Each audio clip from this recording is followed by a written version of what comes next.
Most reoccurring guest so far. Oh man, no, you know what's crazy is that because I know we talked about it a little bit last week about like me going back on here.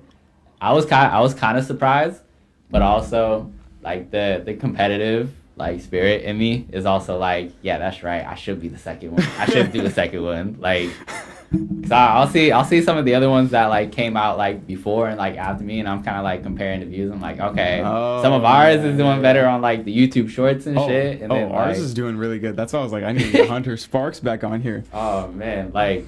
You know, I watch your podcast too, and so some of them are cool because I like the one that you did with the guy who makes the music, but I'm Mike. Yeah, like shout out shout out the man. Yes, but sir. Yeah, he's cool. He's a cool guy. I like that guy. Go ahead. You can tell your thoughts on it. It was fun to record it because it was interesting hearing his like because he used to work at Dutch Bros, so he has a little bit insight on our job, and he's like obviously he's an electrician now, so it was kind of interesting because he makes music and he's like a blue collar worker, so it was cool to talk about like because those are not the same thing, like they do not go hand in hand, being like a creative artist or whatever and then going to the blue collar industry is like those are two different things, you know, especially music because a lot of people won't take that seriously. So yeah, I don't know, bro. He's cool. I think definitely like ours, cause so my uncle, he was talking about my uncle really likes you, like really, and he'll probably hear this cause he's definitely watching this one. He's definitely watching this one. Let's go. He got him back. Let's fucking go. and shout out to Unc out there. Appreciate you supporting me and showing the love. But yeah, is it Rob? Which one? Tim.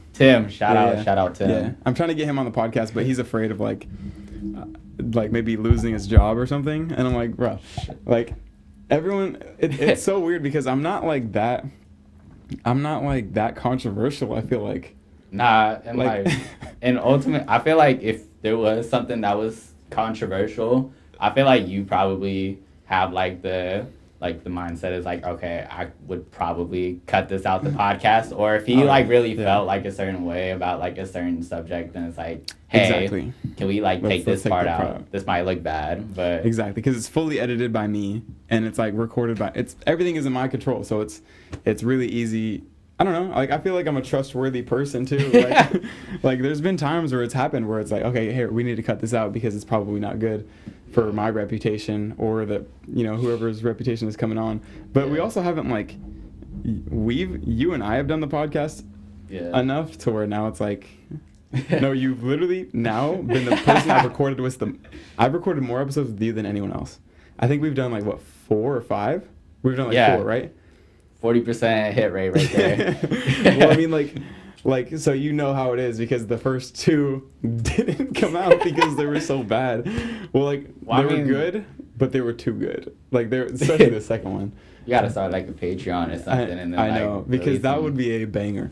I'm telling you guys, if you want to see us, if you want to see us react to 9/11 with a green screen.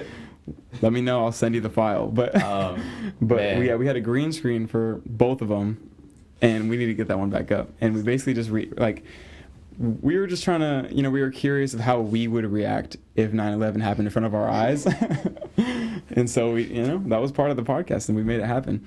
So don't send that to any of like my future employers or anything. And like, I'm waiting for you to get a job. I'm waiting for you to get the job, and then how are the interviews going so far? Bro, so I did get a job offer at somewhere, but so the thing is that it was in Idaho. Idaho, what the? So the thing is that I thought maybe it would work out because I have family that live in Idaho, and so it's like I'm not like too far away from like family, and like if I ever wanted to come back home, like I could drive up there or fly. Like it's near Boise, so I could just like fly up from here. I assumed it was near Boise. Like where else is there in Idaho? I got the offer, and so when they called me and they were like, "Hey, we want to offer you the job." It was like 21 an hour, And so like right when they said that, I was like, ooh, I don't know. I don't know if it's worth like packing up everything and moving to fucking Idaho, like Idaho for 21 an hour. Like maybe if we're, cause like the posting said like 21 to like 26. So I'm like, all right, if it's near like 24 and up, then it's like, okay, this is like serious consideration. What's the job like description? So it was a box office coordinator, and so it would be full time, 40 hours a week. For who? Who's playing out there? So they have the Ford Idaho Center. Ford Idaho Center, okay. And actually, they recently just had Adam Sandler up there. Oh, okay. So it'd be a concert thing. Yeah, it's like concert venue, but they also do like conventions and like a bunch of like that type of thing. And so. I was wondering what kind of sports they had. They don't have anything over there, do they? Fuck no. I'm surprised they have something in Utah. Like Utah, Salt Lake City out there. The Jazz? What else do they have over there? Do they have a football team? Nah, they don't. But they got a hockey team like within the last 2 years. Are you a hockey watcher? I'm not like. So I enjoy the sport. I don't like. It's like baseball. Like I like baseball. I just don't like follow it enough to like consider myself a fan. Like I'll root for the Mariners, but I don't. That's just because they're right there, Yeah, proximity, and so it's kind of like similar to NHL, where technically I would consider myself a Seattle Kraken fan, but I couldn't tell you like anybody on their team. I don't know the Kraken is that that's not baseball. Is that pickleball? What is that? Oh, that's NHL. Oh, that's NHL? That's hockey, bro. NHL too? That's Yeah. crazy. Yeah, I'm pretty much primarily basketball, and that's kind of it. Like, I'll watch a football game here and there. Super Bowl comes around, sure, I'll have it on. But like, I'm not too invested on playing. I love playing football. Playing football is fun. Yeah. But I mean, I don't know. Like, I'm not gonna join a league out here or whatever. Yeah. I'll join a basketball league though. I feel like that's different. We need to join a basketball league. You're actually better at basketball than I thought. When we went to go play, we won because of you. With the 2 clutch shots. The thing is that like I have like enough experience playing basketball because I played basketball growing up to where it's like I know I'm like coordinated enough to like dribble a ball and like pass and like shoot and all that. But I'm not like I'm 5'8", so it's like if you put me up against some like tall ass people, I'm like I'm so cooked. I feel like you're like 5'9". You're like 5'9". We could set up. Let's round up 5'10". All right, yeah, that's good. That's good. I like that. Cause actually 5'11". Because it makes me a little bit taller. Because I'm like a little bit taller than you, right? I'm like. You're like 6 foot, right? I'm like 6'1" if you're 5'10". Oh man. Like 6'1", I could say that. Shit. How about you be 6'2" and I'm 5'11"? Okay, so Adam Ray, his height listing on like Google, if you just Google Adam Ray height. Comes up as 6'1", and I'm not here to like try to dog on Adam Ray, but I stood next to this guy, and I was like as tall as him, if not maybe a little bit taller. Damn. And same thing with Lillard, bro. I don't think Lillard is being too honest because I remember standing next to him in high school. I'll try to find the picture and put it up if I can, but I was like, he was barely taller than me, and this guy is listed at 6'2" or 6'3". Yeah, so that's the thing. That's the thing about like NBA players is that a lot of them have to be lying about their height because Kevin Durant says he's like 6'10", but he's like there's photos of him like standing right next to like centers who are supposed to be like 7 foot, like 7'1". He's like way taller than him, and he's like interesting. About like that same height. So why do you think he's lying about that? I feel like I would be like, I'm 7 foot. Cause he's a small forward, so if he was like 7 foot or like taller than like 6'10", 6'11", then they would put him as like a power forward and center, and so that makes sense. Obviously, he doesn't have the build of a center or a power forward. Yeah, because he's a daddy long leg out there, dude. His limbs are so long that like, and I don't even know where I'm going with this, but.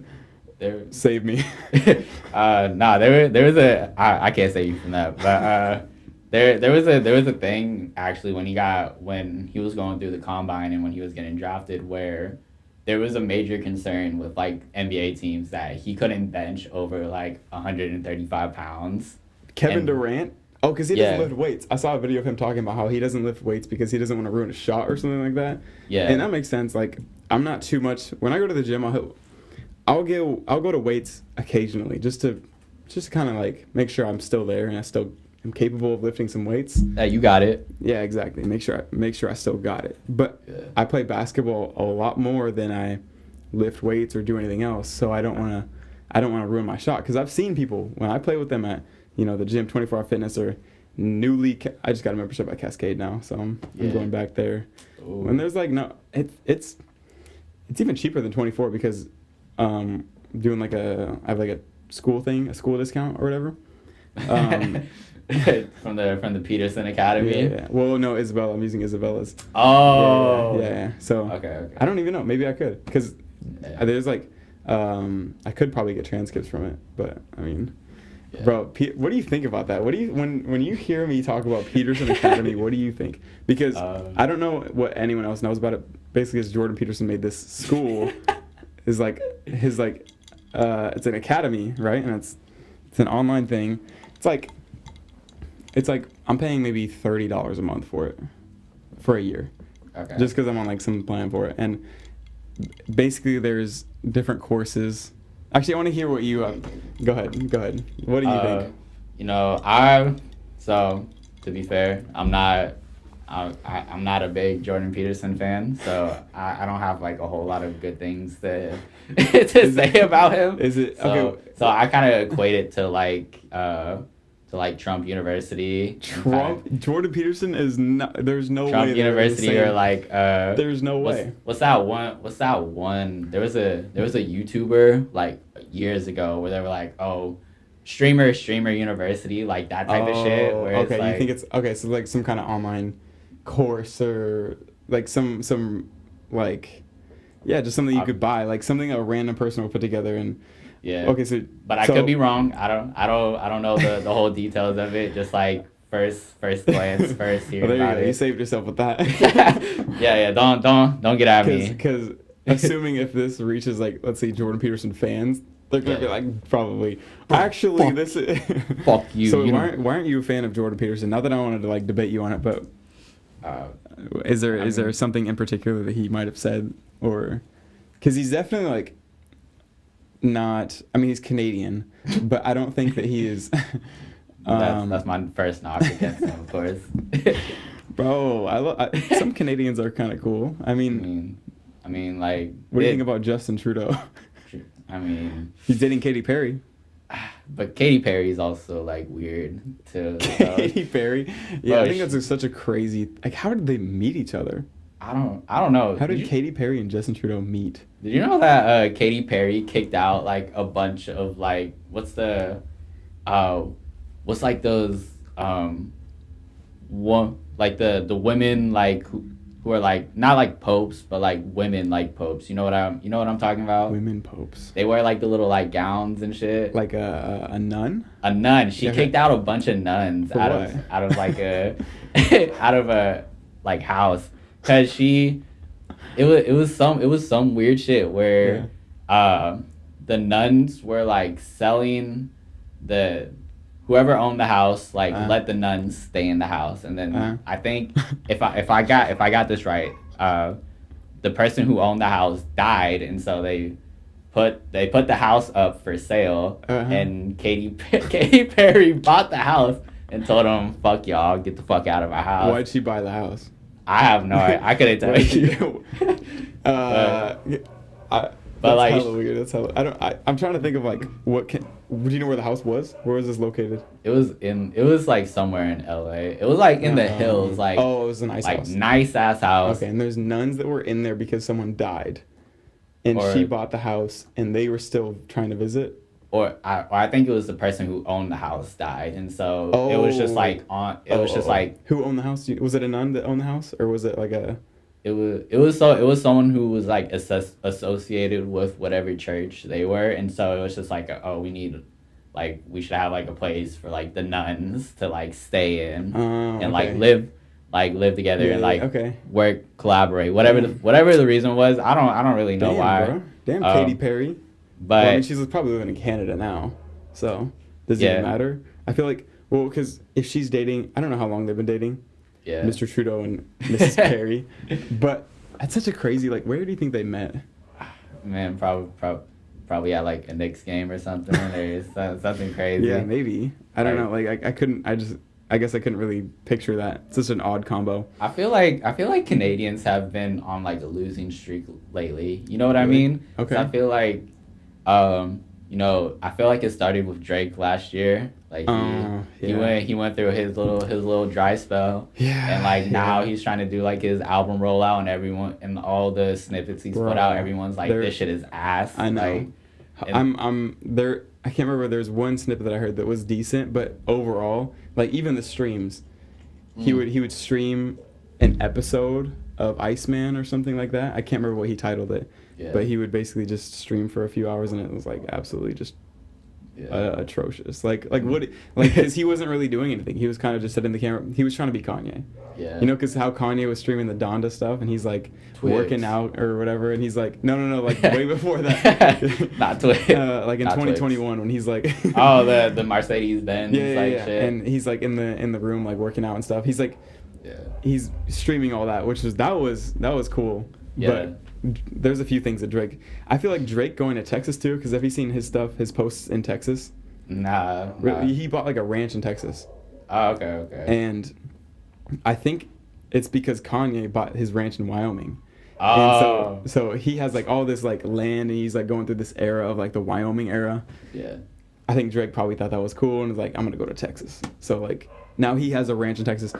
Maybe he did it without, Kanye's inspiration, but I feel like that's pretty, I don't know, like no other rapper's doing that. No other rapper's like buying ranches and stuff other than Kanye. Like, yeah. And also I just feel like naming your album Iceman after what had already happened with Drake, and the recent shit you put out is like people is not like well received. So you're kind of on a cold spell, and then also with what's been going on in not only like Portland but like all the other cities, you're the Iceman now. Like I couldn't think of a worse title. Do you think he has more fans in America or in Canada?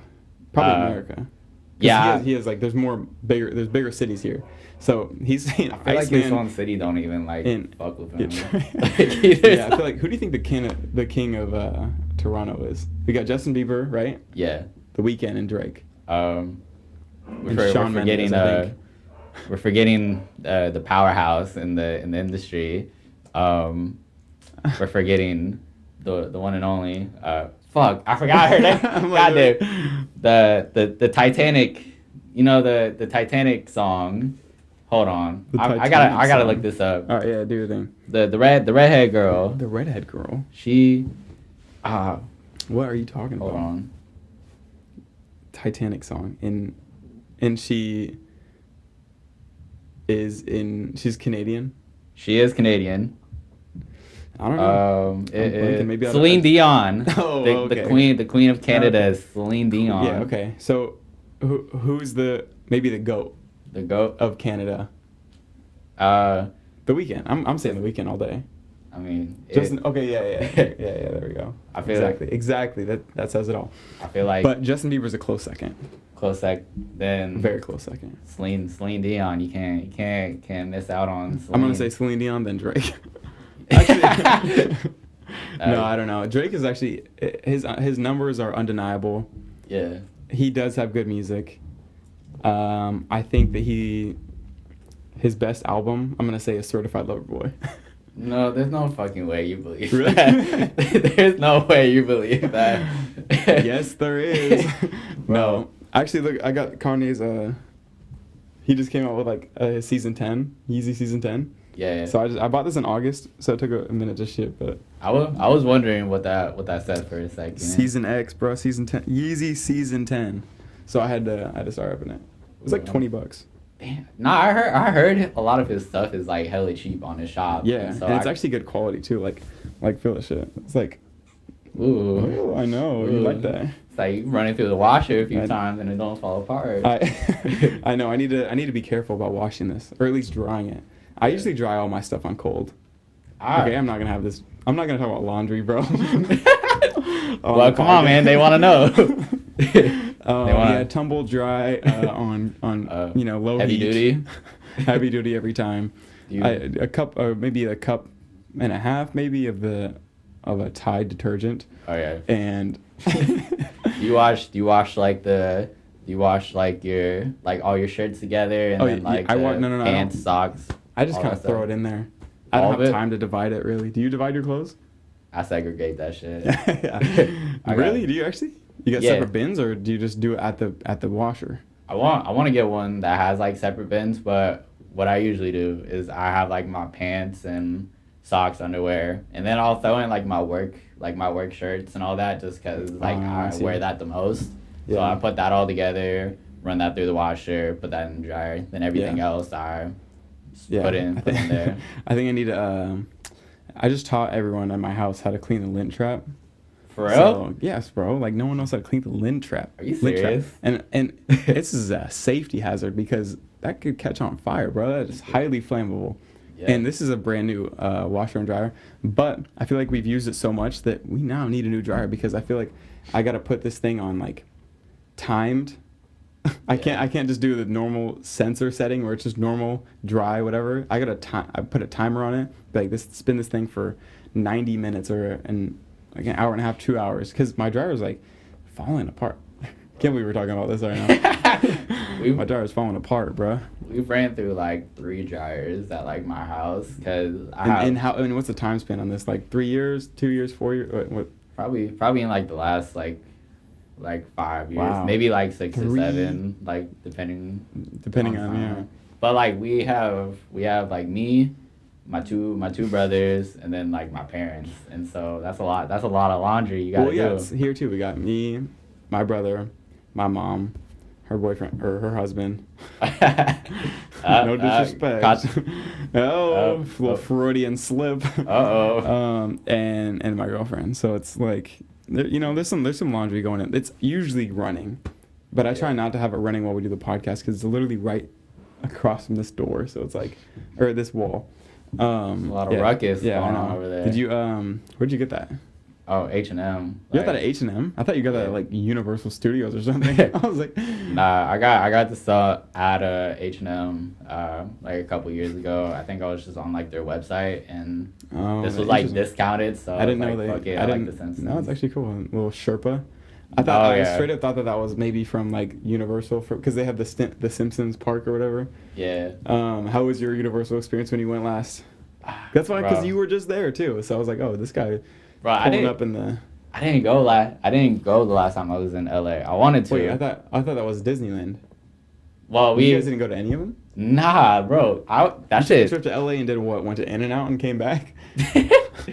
Well, we went. All right, so we went to. Of course, we went to In-N-Out. Oh yeah, the best fast food place of all time. I mean, Raising Cane's is up there, but like Raising Cane's is. I'm not gonna debate that. I'm gonna say, In-N-Out is number one for me. Yeah. Just price and quality.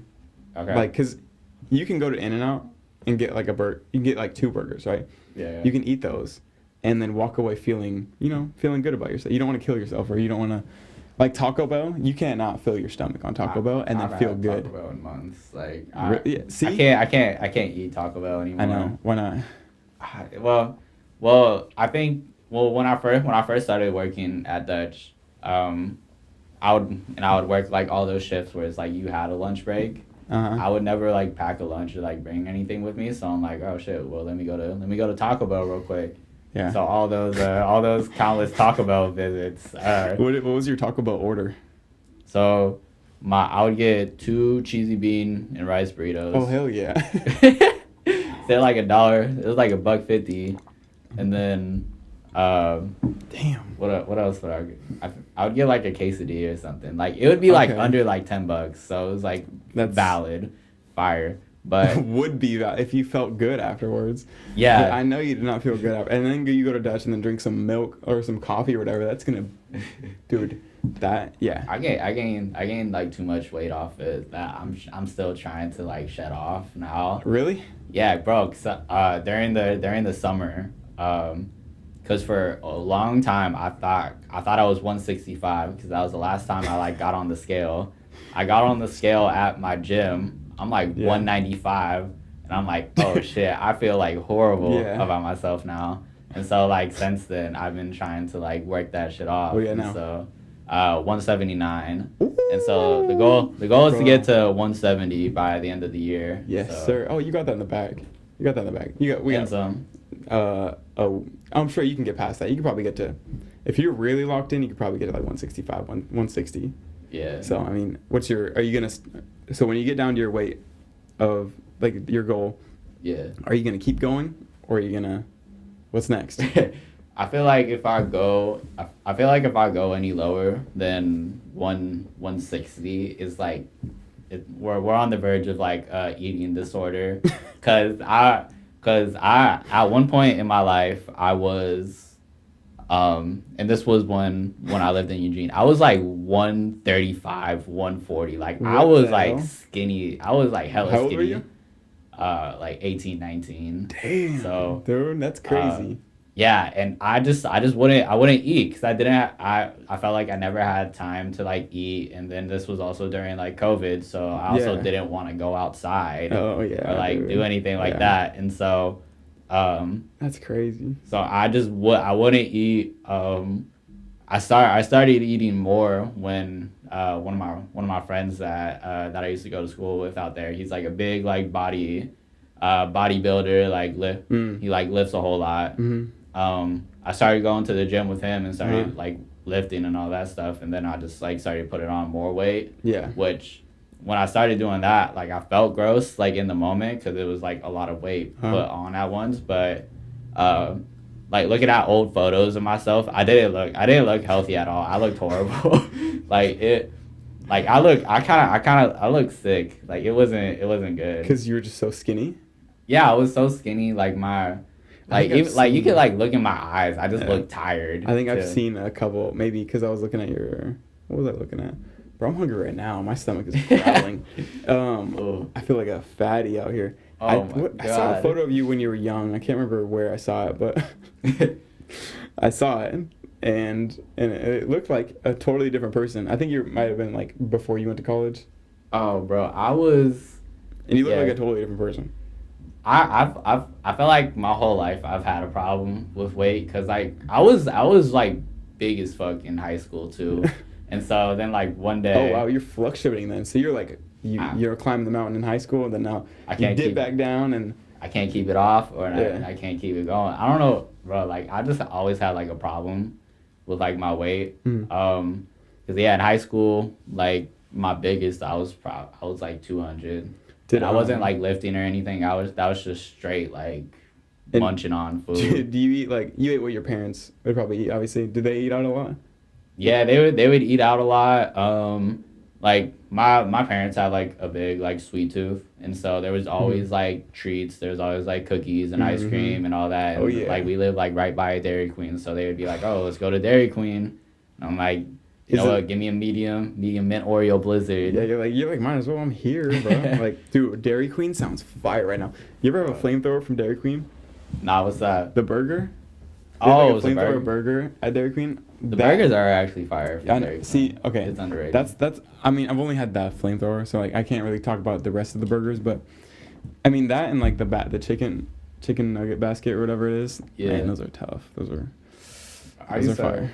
I used to have a friend because in high school, Burger King and like Dairy Queen were like the spots we would hit all the time. Burger King? Cause like Reynolds was like right by a Burger King. Yeah, I forgot you went to Reynolds. Like I would never eat there now. Like that is like poverty you learned your food lesson in my book. Yeah, you learned your lesson. See, this is the same with Taco Bell. I wouldn't go to Taco Bell. I've had my fair share of Arby's. I've had my fair share of Long John Silver's. Yeah, Long John. Dude, have you ever been there? I've never been. I've only been to Long John Silver's where there was like a Taco Bell attached to it. Okay, yeah. I've never been like inside like an actual Long John Silver's. Dude, what a diabolical combination. Who thought it was a good idea to be like, you know what we should have? Attach the Taco Bell on Long John Silver's. Dude, Arby's and Taco Bell would have been a better combination. Well, they're like Taco Bell Pizza Hut. Taco Bell and KFC was a good combination. Yeah, no, like that's the best collab since Taco Bell and KFC. You have to be a freak KFC if you go to Long John Silver's and it's like, this is my shit right here. Dude, here. that is, you'll walk away feeling. Dude, there's a Long John Silver's It might be there still. I don't know, but it's on 82nd. Yeah. And if you live in Portland, you know about 82nd, and that's the one I used to go to with I think my mom and my dad, honestly. So you would actually go to Long John Silver? It wasn't my fault. Like, I was following them. I was like 6 years old, bro. This is what I talk about with like cavities too. So like I had a bunch of cavities because they were like, I'm gonna say this is more of my mom's fault because like, so my mom and my dad they didn't live together. They were split. So weekends at my dad's, rest of the time with my mom, and my mom has a bigger sweet tooth than my dad, and we're eating fast food regularly. And I got like 6 or 7 cavities. Say that again? And so I'd have to go to the dentist, which freaking like, as a kid, we went to the dentist where it's all like college people around, like, so they're all learning. It's like OHSU? Yeah, OHSU, yeah. So we went to OHSU in like driving through downtown Portland and all that stuff to get there. Ooh. And fun. Right. Did you ever get to ride the little, the tram? Yeah, we went on the tram. Yeah, I always wanted to go on that. Yeah, I would go. But I was never like sick enough to like. I was on that bitch regularly, dude, because I had those cavities I needed filled, and everyone needed to learn about it apparently, because they had this thing in my mouth where it like kept my mouth open and it wouldn't let me shut my mouth. Yeah. And having a bunch of dentists and like people learning around me, like that shit was scary as a kid, dude. I'm like, and they're like numbing my face with needles. I was like, I need to get the fuck out of here. I would get so claustrophobic. And I would just freak out. I was like, I need to get out of here. Yeah. Anyway, so I don't like the dentist because of that. That ruined my dental experience. But that's not the kid's fault. That's my mom's fault for giving me that much sugar to where I had that many cavities. And was she ever like, all right, you need to like in like the morning like brush your teeth, or like at night? Yeah, yeah. She was good about like. So she was actually a dental assistant. Oh, bro. I know. So she was a dental assistant for, I can't remember, it was a short amount of time. But I mean, you don't really need, I think in order to be a dental assistant, you don't need like any certificates or anything. Yeah. It's just a job. I could be wrong about that, but I know my mom didn't go to like dental school. So I don't really understand how she would have gotten that job if she has no credibility, really. I don't know. But she learned a lot while being there, and she's seen a lot. I think she could have. I'm not sure exactly how the whole industry works, but she was a dental assistant for a little bit, so I don't know how she fumbled with me. I'm sure like they make a lot of money, but I could never be a dentist. It's like just nasty. Yeah, imagine you gotta imagine you gotta like see like a bunch of like fucked up teeth all the time. And like some people got like horrible breath and like gingivitis. Bro, imagine why would you go out of your way to be that type of why would you choose that career? Yeah. It's like some people like, well, I'm gonna go be a foot doctor, Yeah, let me try to find a cure to athlete's foot. Yeah. Like, come on now. Like who's picking that as their career choice? I guess other than those that, got that foot fetish. Maybe I should look into this actually, because I could probably cure athlete's foot. Damn. Were you? What about you?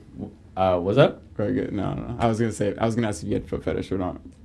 Bro, I hate feet. Okay, anyways, we can move on. I don't even like my own feet, to be honest. We'll move on. What were you gonna ask me? It's probably a better question than I just asked. I'm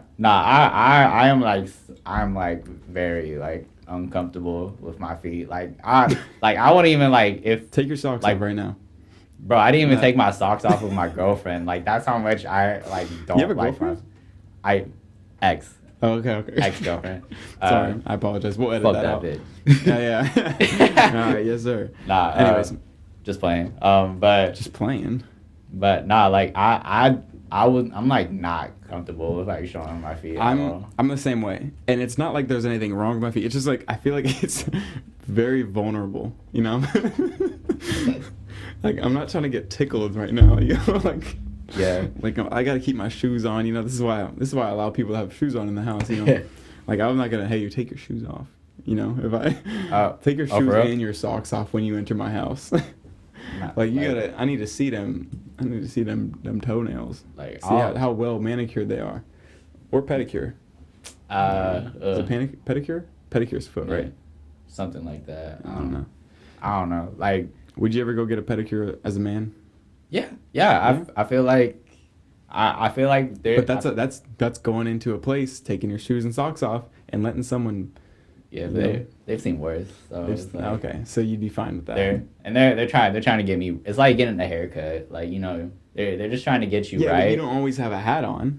Like you said you always got socks on. Like that's a vulnerable state that you're in. All right, I'll take my socks off if I'm like going to bed. Like I'm not sleeping in bed with socks. Like I'll sleep in bed with socks.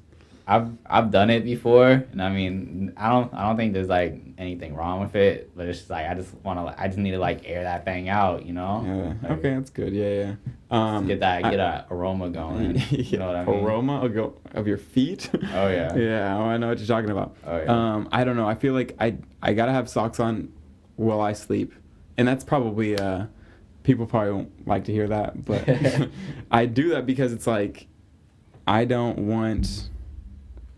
I feel like it's just a vulnerable state to be in, and if I'm sleeping, I don't want no one grabbing my toes or something like that. Like, especially because I got dogs. My dog usually sleeps with me. Like, I don't want him licking my toes or something like that, dude. I don't want to be woken up like that. And like it's just the boogeyman, like the boogie. Yeah, toes. I don't want Do you ever? Do you believe in ghosts? No, not necessarily. But yeah, okay, yeah, we could probably agree on this, but yeah. I don't think that there's something out there that could affect the physical world, because it's just like physics don't really apply there. You know what I mean? Yeah. And unless I'm in bed with like my foot off the bed, you know, without a sock on, then I think something's gonna be. I think I'm gonna feel something. I don't know what I might feel, but someone's gonna give you a little tickle on the toes. Exactly, it's gonna be. I don't know. Some kind of. Well, if you think about it, I have some pretty scary dreams too. So it's. Have you ever had a reoccurring dream? A reoccurring dream? No. I mean, I've there's been dreams where I've like died, and then I'll like wake up and I'm like, oh, what just happened? But I can't. But like, there isn't like one that I constantly have. Have you ever like cried in your dream and then woke up and you're crying in real life? But I yes, and I've had dreams where I'm like talking in my dream, and then I wake up and I'm talking like right when I'm waking up. That's kind of scary, dude. Yeah, imagine being your dad or something like that, or your dog. Bro, I'm probably like the worst person to like share a room with or anything, because I talk in my sleep. There was one time I came home, I went to bed, I woke up, my like TV is like off the stand, it's like on the floor, like my PlayStation's on the floor. I'm like, what the hell happened? And so and nobody, and like the next day I go up to my parents and I'm like, hey, like, did y'all like hear anything last night? Like, what happened? And they were like, nah, like we didn't hear anything. And so I'm like, so did I just like... You sleepwalk? A little bit, yeah. Oh my gosh, that is freaky, dude. You did that? Yeah, I did that, bro. I did that shit. Even in LA, I was sharing a room with one of my friends, and we had bunk beds, which is so tight, by the way. Oh my gosh, and bunk beds is great invention. God bless. Oh yeah. I wonder who invented that. A great man, I would say. For sure.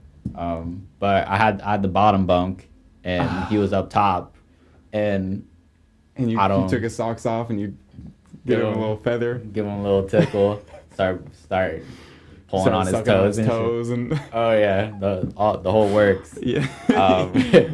But nah, I woke up, and the top bunk is like coming down on me. What? And like my feet are up. My feet are up to like hold up the bed, and I'm like, oh shit, what the fuck happened? And the only I don't remember any of this, but my friend was saying that he heard me say like, oh, get up, I need you to get off the bed or something, and like the bed was just like coming down on me. Yeah.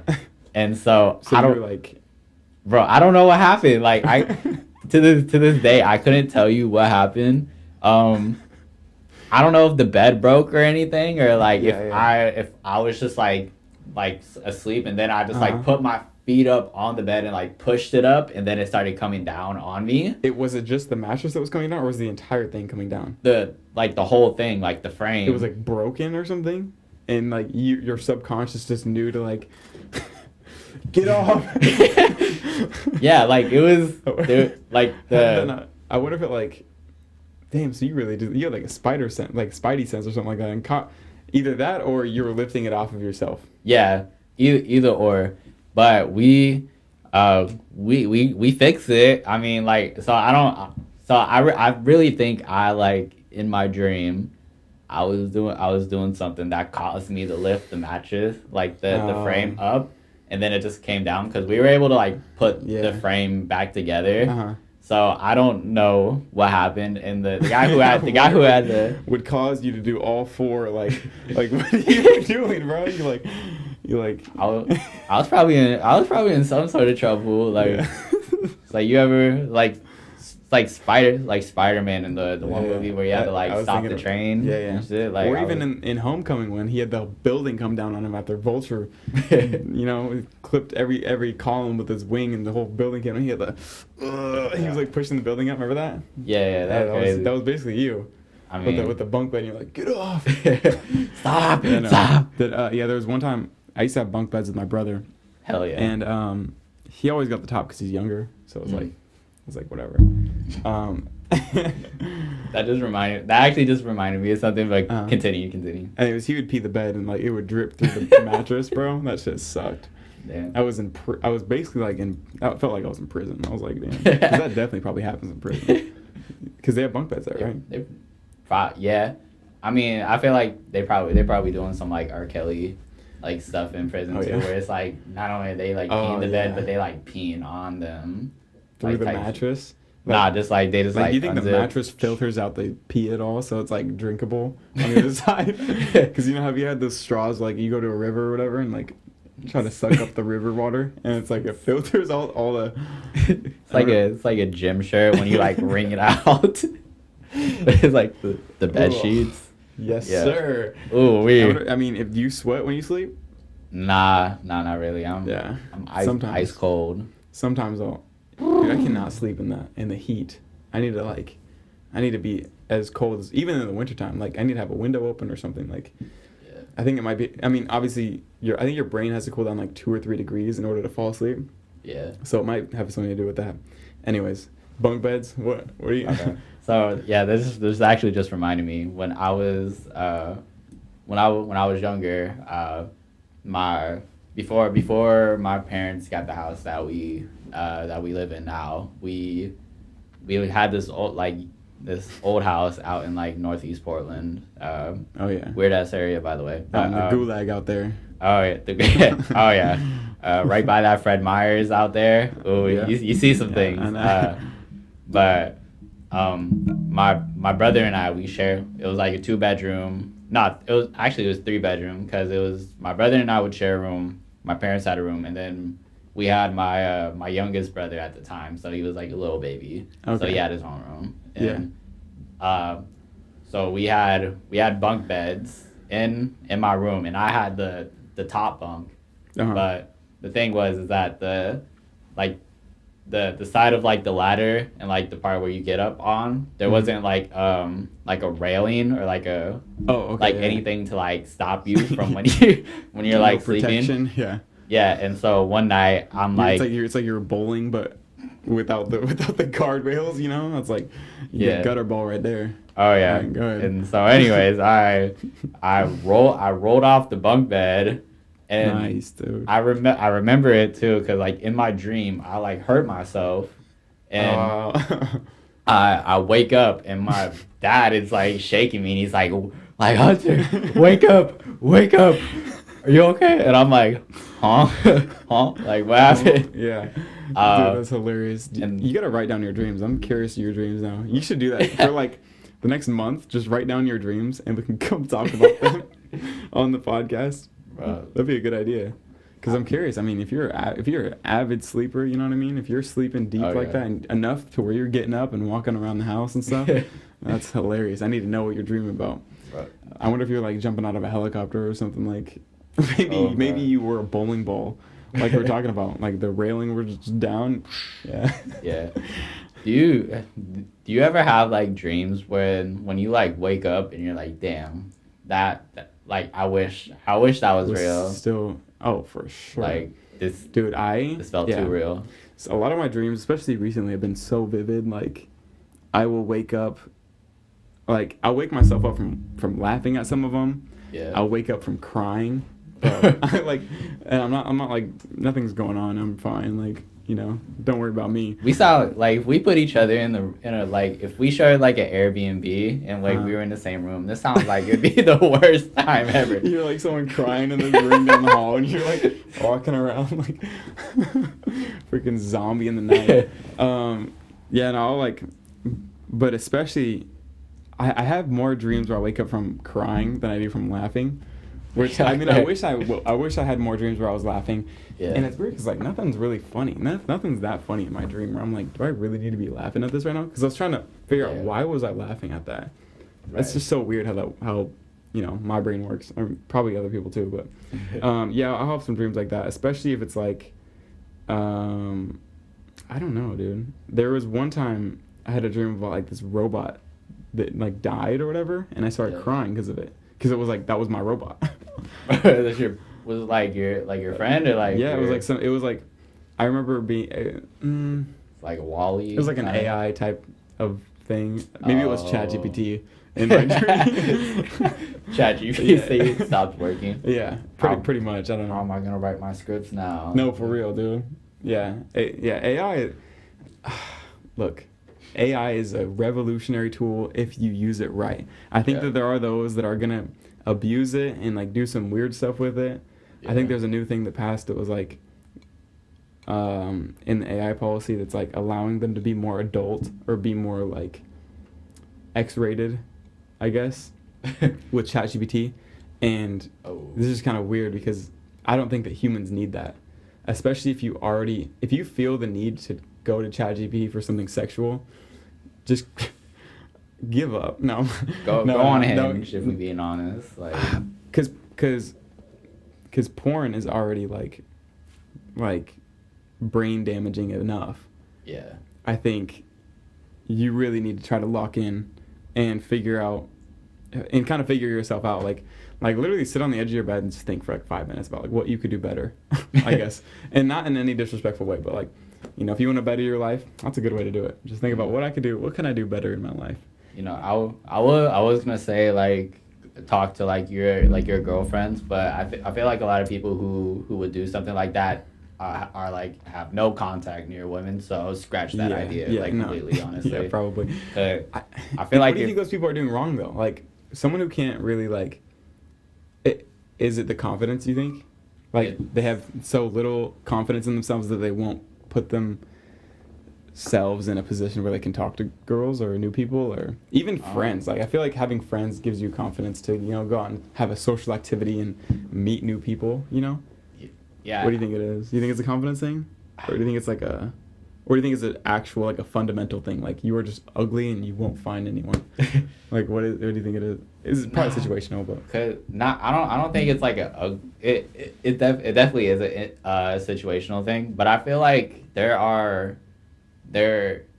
feel like it's not like a ugly thing because I feel like there's a lot of women that will date like a guy that you and I might not think is like conventionally attractive, but like they got like these like they're like dating like these beautiful women and like all that stuff. I think it's just like it's definitely a confidence thing and like a mindset thing, and like if you are like I don't know, some people kind of it could go back to like that one list that we were talking about on the last one we did, whereas like some people who are like into like anime or video games or something like that, they're just like so like wrapped into like that world or like that kind of like thing that they genuinely believe that they are on par with like Super Mario or Sonic or like Goku. And so they start acting like that, and it's like, oh, that's not real. That's not the real world. Or like they just get like so uptight about like, oh, you don't know about this as much as I do. You don't like. They just get like weird about it. Yeah. Especially with like one that wasn't on that list, but maybe collecting things. Like action figures or something, or even rocks, dude. If you collect rocks, that's probably not attractive. Yeah. Maybe because maybe because these things are immature in like the female's eyes. It's like, okay, I want someone who's kind of obviously a mature mind is not gonna help me navigate through the world. So, did you see that Vogue posted this thing? It was I can't remember exactly what the headline was, but it was basically saying that having boyfriends is not cool, or it's embarrassing to have a boyfriend now. Like in today's world, it's embarrassing to have a boyfriend. Vogue posted that? Vogue posted. Vogue posted this, and I kind of read through the article a little bit. It was, like it could because it's like it seems conservative. I mean, it's having a boyfriend inherently isn't conservative. Y'all are just dating conservative men, and some of y'all just I don't know. I feel like there's a lot of people who have like a very strong like moral sense, and then they'll go and date someone who is more conservative, and it's like that's really who that like your moral like how you feel like morally about like certain like situations and all that stuff. You actually don't really care about that, because you wouldn't, if you cared that much about like someone, like you cared about like that much about like race politics or like whatever ICE or whatever's going on right now. Or just politics in general. Like, because like, a lot of people wouldn't date someone like that. A lot of people make that their personality too. You know, like I'll look into politics, and I know you will too, but that's not our personality. Like we can clearly have a podcast without talking about it. We can maybe reference it and make fun of it. Yeah. But like genuinely it's not our identity, I guess. But a lot of people will, and it's like I think it's like a sport almost. You know, to some people it's like politics is like sports. They'll kind of watch it just to. That's so funny, because I was actually like thinking about that the other day, because like the Mom Donnie thing, like the reaction that people have towards him winning is like the Cowboys, or like that's like the reaction I would have if the Cowboys won the Super Bowl or the Trailblazers won the NBA Finals. Bro, he even used like the Knicks logo too, which is even funnier. It kind of ties it even more into that. Because I think the Knicks, didn't they have like a cease and desist on him for that or whatever? I don't know exactly what happened, but I was just saw a headline. And then Trump actually used that same like Knicks logo too, and they sent him a cease and desist too. That's probably smarter for the Knicks, just to stay out of the politics, and like I don't know, I feel like it's just better for especially the entertainment world to kind of stay away from and just kind of not stay in their lane. But I think it's like Neil deGrasse Tyson, right? So I'll see him go on, like he's an astrophysicist, he's a really smart guy, right? But when he talks about like politics, I feel like it's less relevant than when he talks about space. Right? It just kind of it's out of his lane. I'm not saying he shouldn't, but it's kind of less interesting, I guess, because it's not what he's known to do. Does that make sense? I guess I don't know. It's like this might not be like a 1-to-1 comparison, but I remember like it was probably like. It had to have been like almost a decade ago. Like when Bill Nye had his show. He had a new show on Netflix, and everyone was like, wow, this is like Bill Nye is coming out with a new show. Like everyone got like is getting super nostalgic, because they thought it was gonna be like the science show he used to have like when we were kids. And he started talking about politics and like gender studies and like all this stuff. Really? I didn't know about that. I didn't watch Bill Nye as a kid too much. I only watched them like in school, like when the teacher would bring out their projector and like Bro, the TV. He barely showed me all that stuff in school. Like I was not, I didn't know. I knew who he was, but they never really showed it. They had like, we had different, like we would watch like Sid the Science Kid or something. I feel like in class. Sometimes, yeah. That show kind of like freaked me out a little bit. It's uncanny, like to be honest. Yeah, it feels like everything's made out of Play-Doh or something. Yeah, and like when they like dance and I know, that's just weird. The physics about it are kind of I don't know. That smile he had, like yeah, I wanted to shoot him. You wanted to shoot him? Valid reaction. But anyway, so he had this show where he was like, he was more like diving into like politics and all that stuff. Okay, and it was unexpected. Yeah, it was unexpected, and people were like, "This isn't what we wanted from Bill, from Mr. Nye." Yeah. It's probably I think that's accurate. That's an accurate comparison. I think. It's kind of like when Kanye went into politics. It's like we didn't really ask for this, dude. Like and everyone's like stick to the music or whatever. I mean, yes, you can. I think you should be allowed to kind of like, have an opinion. I'm not saying you can't have an opinion. Yeah. It's just when you kind of take a turn abruptly from what you're doing to try to like. I don't know what I'm saying. Actually, I'm trying to find the words to it, but I don't know. I feel like I'm just sounding stupid. Yeah. I mean, I would say I don't think Kanye was ever like super political or anything like that. Yeah. I think he has moments of social commentary, like in like his older stuff, crack music. That's true. George Bush doesn't care about black people. He's talked about like societal issues in songs throughout his whole career, almost. Yeah, because even Yeezus, right? Like Yeezus, and then I mean 808s was like the only one he didn't really talk about any social issues, because that was like kind of from his heart. But the Dropout trilogy had a lot of the social stuff, especially College Dropout, and Late Registration. And yeah, you're right. He did with Yeezus. It kind of and Dark Fantasy kind of went back into that. I think he's always when people say like, oh my God, Kanye's like I miss the old Kanye.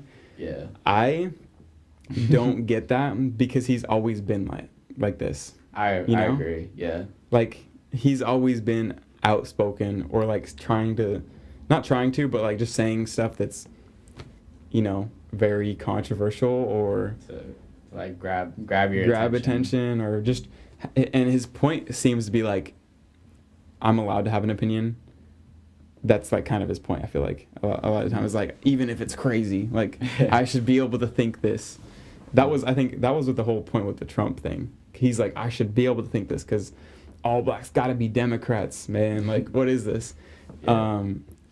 And I mean, and maybe with the music is different. If we're talking about music, old Kanye is whatever. Yeah, you can think that. I think new Kanye is better than old Kanye. I think 2016 and up is better than 2016 and down. No, I have a hard time. I actually have a hard time that you believe that one. So. Okay, look, The Life of Pablo is really good. I think like Dark Fantasy and 808s are the two albums that make it a close, because Dark Fantasy and 808s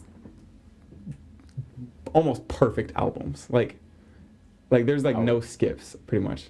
Yeah, I think 808s is my favorite of his, but it switches all the time, honestly. Like that's how you know he's good though. It's like you don't have there's no like objectively good Kanye album because they're all so different and good. Late Registration for such a long time was like my favorite Kanye album. Yeah. What's your least favorite? My least favorite,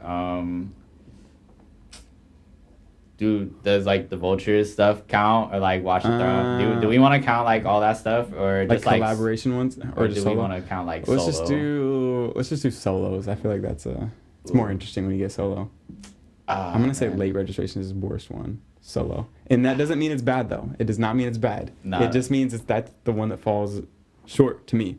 I'd probably honestly, I feel like Jesus is King is probably his worst one. I would say either Jesus or King or Graduation.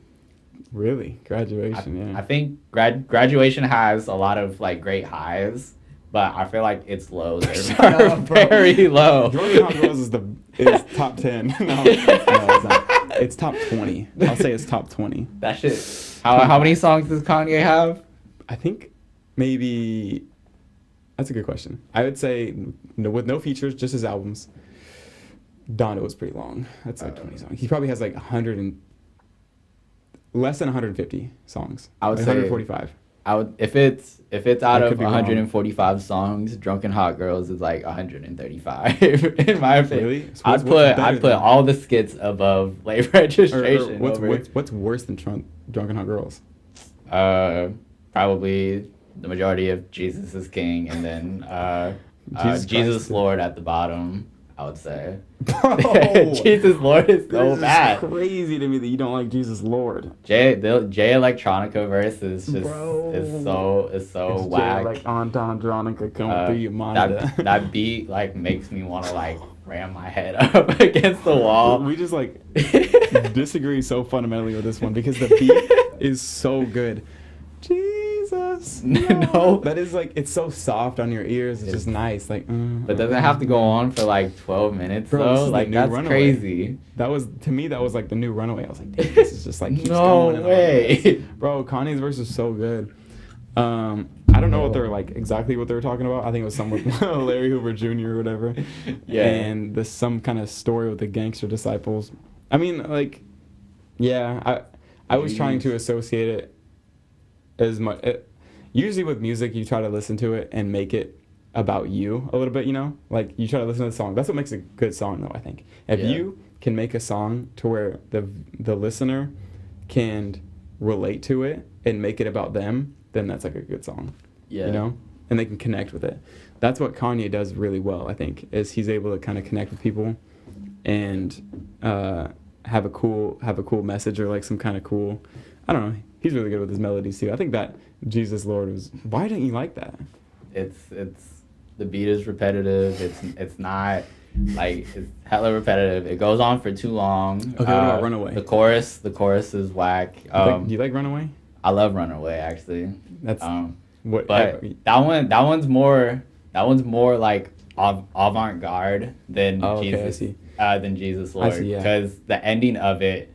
I don't know what the hell he's saying, but like I can just like feel the emotion. Yeah. I feel nothing when I listen to Jesus Lord. I feel I feel like bored. If anything. I see what you're saying. I really hope Bully is generational. Like I really hope it is. And I mean, if he's actually working on it, like so he keeps delaying it. Like, it was supposed to come out on Friday. I don't know if you knew that. I heard about that, yeah. And it, like, just got delayed again to, like, December 12th or something. And if he's really working on it and not just delaying it just to delay it because he's not doing anything. Yeah. If he's really working on it, this should be a good album. At least in, like, a 7.5, 8 out of 10. Yeah. Even on Anthony Fantano's page. Like, he should rank this that. I don't get why people listen to Anthony Fantano. I'm not gonna lie. Like, not to throw any hate. Like, I'm just speaking like why. Like, I think music is so subjective. Yeah. It's like it's art. You know. It's like me criticizing paintings by people and being like, this is a 4 out of 10. There's just no substance behind it. This shit is fire, bro. And a lot of people don't like that. Shout out Iron Man. Yeah, for real. They're like, there will be people that come in to, you know, into the studio space, and disrespect my art, bro. No, they're all good. I like all of them. That's the one I get like favorite. The people will be like, who is that? I've gotten that at least 3 or 4 times. Like, who is that? I'm like, it's Iron Man. It's comic book Iron Man. Like and I want to do it. Golden Age Iron Man. I think that'd be really cool if like, whenever the Avengers movie comes out, I think it'd be cool to have like an Iron Man one and like a Doctor Doom one or something like that, or just have like multiple ones like that, like a little series or something. But this one I did a while ago, The Weeknd. That one's fire too. I appreciate that. I'm surprised I still have this one. This one was supposed to leave so many different times, but I still somehow, I think I'm holding on to it because I like it. I think this is probably one of my favorite paintings I've done. Honestly, I was gonna, I know you already gave it away, but I was gonna try to buy that Damian Lillard one off of you. I really like that one. Yeah, dude. Bro, that one's so fire. I appreciate that. I wanted to buy that one off you, but then I heard you give it to my bad, bro. Nah, you're good. Like You gave it to the guy who works for him. So like that's valid. Shout out to Kyrie. Yes, sir. That was cool. We did a podcast together. That's gonna come out that's gonna be after ours because that one we put a lot more time into like filming it. So we have 3 different camera angles for that one. So it's like there's one right here and then one on my face and one on his face. So I'm editing it. So I'm trying to like figure it out because it's kind of hard to edit that one. Yeah. Like it's just a lot more moving parts. And then I also need one for Tuesday. Obviously, this is gonna come out on this Tuesday. Tuesday. Because these ones are like with a single camera angle, they're a lot easier to edit. Just because it's like I sync up that with the audio, the video and the audio together. It's just easy to just plug in and go, pretty much. Yes, sir. But yeah, I want to invest into another camera soon. I don't know. But yeah, I'll probably do another Lillard painting. The video too, the Bob Ross video, I was proud of that one too. I was happy with it. I couldn't do any music behind it though, because I usually do the Bob Ross intro, but I keep getting copyrighted for that music. Yeah, and it keeps like making it unavailable to certain countries or certain like regions or something like that. Damn. So I'm like, I probably have to try to either come up with my own instrumental for it or just find a non-copyright that's similar. Or but you could like reenact it and do something like that. I could do it with my voice. That'd be kind of hard. That'd be kind of cool. Anyway, what was your point you were gonna make about art? I kind of threw us off track. My point I was gonna make with art.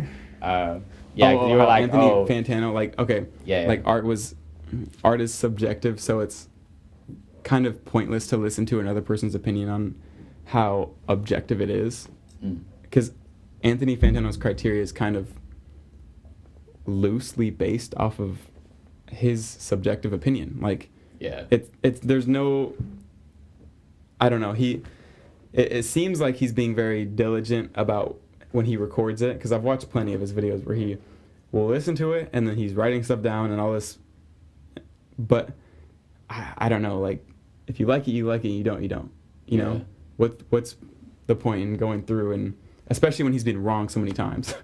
like he's been not subjectively wrong, he's been objectively wrong, especially about Dark Fantasy. I'm still upset about that, dude. 6 out of 10 is crazy. That is crazy, honestly. Like I think the lowest it would be is rap. like an 8. Like there is no 7 skips. even. There's no skips.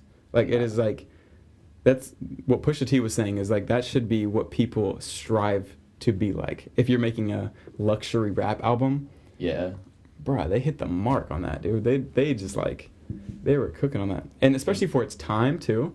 I don't know. That just hurts me. Kanye didn't spend all those hours on Power and all the lights just ready to get a 6. I know, dude. He worked with Elton John on all the lights, Drake, Rihanna. The list just goes on for the collaboration on the entire album, but all the lights itself.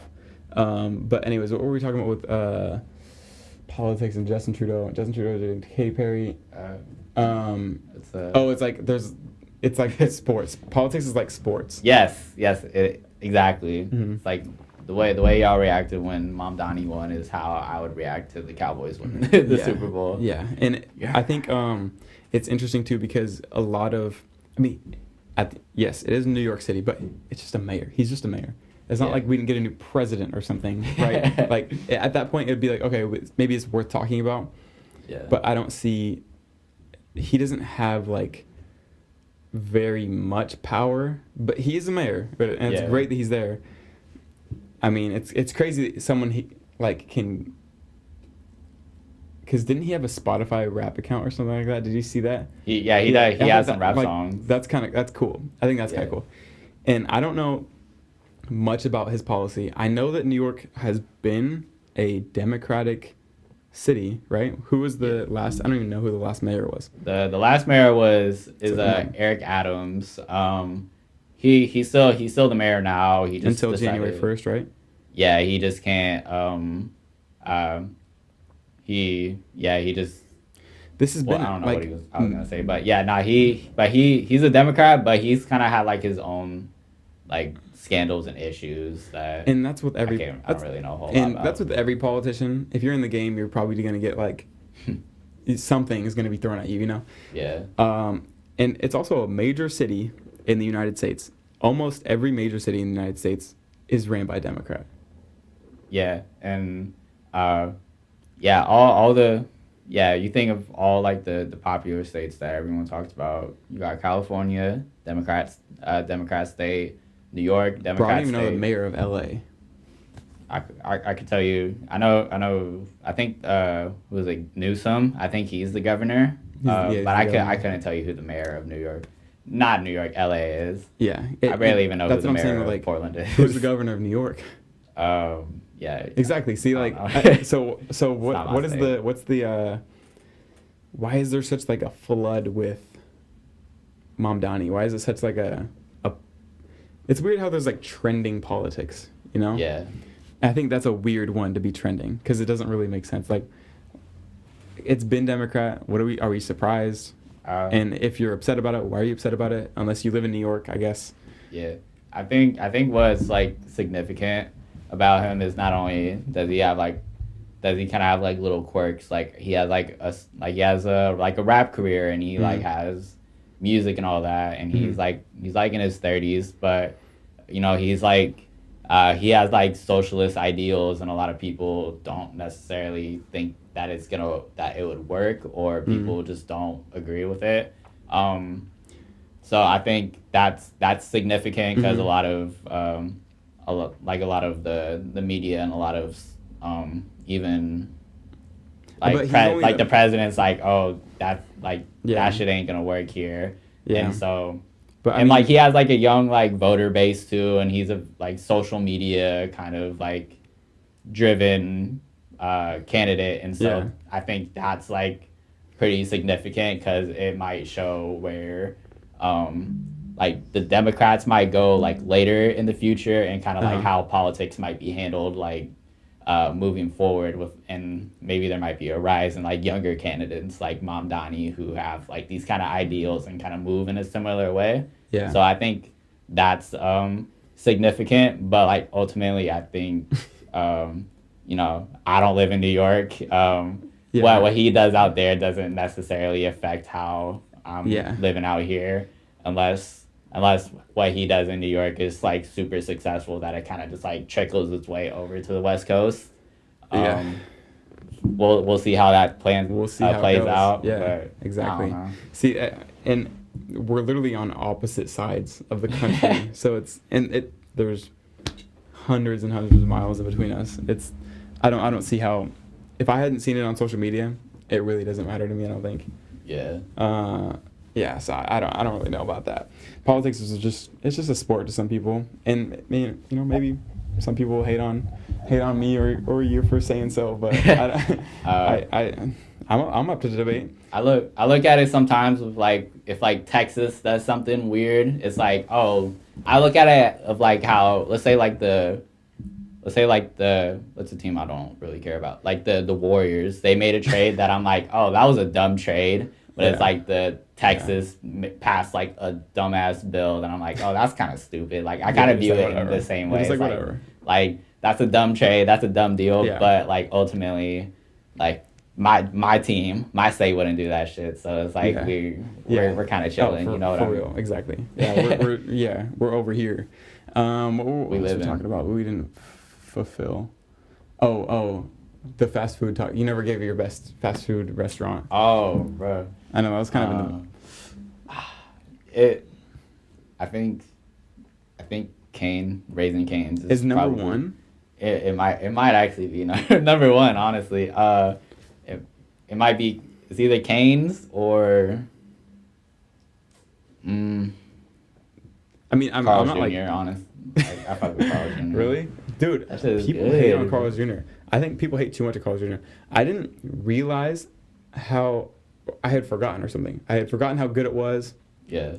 Until I moved here, right across the street from, because there's one like literally right across the intersection. Yeah. And I be going there because it's just convenient. And I'm like, damn, okay, I'll try this out. And I'm like, okay, this is actually kind of, bro, the El Diablo on a double burger, bro. Even a triple. I'm like, that thing got jalapeno poppers on it. Does you not make you feel good in the morning, but you got the order down. Hey, yeah. It's fantastic, you know. Say that again. But not. You know, the Rizzler has a new meal at Carl's Jr. or at Hardee's. Really? Yeah. I think it's only exclusive to the app, though. I saw an ad for it, and I was like, bro, what is this? Like, this is fire. I need to get this, dude. I support the Rizzler. I don't know much about the other ones, AJ and Big Justice and all that, but, bro, the Rizzler, that's the guy, bro. Yes, ever since he was on Theo Vaughn, I watched that podcast, and I was like, this guy's valid. Nah, like, AJ and Big Justice, I feel like they kind of, like, faded out, and they're 50 minutes is up. But the Rizzler did a collab with Supreme. Bro, the Rizzler is towering over them right now. AJ and Big Justice, they didn't do no collab with Supreme. Yeah, you know, he wasn't on Jimmy. I don't think he was on like Jimmy Fallon or Jimmy Kimmel, one of those. Dude, like he's on another level now, and it's like. It's funny because have you seen like Cloudy with a Chance of Meatballs, the meme where it's like the guy was like I can't remember his name. Oops. Oh yeah. Yeah. Like people will post that in the comments of like AJ and Big Justice, and it's like ooh, like that sucks. Sardine Kid. Yeah, it is Sardine. Dude, I haven't seen that movie in a long time. But yeah, I need to try this the Rizzler meal. I need to get down with that. I just got to download the Carl's Jr. app. Do you have the app? Nah, I don't got the app. Much.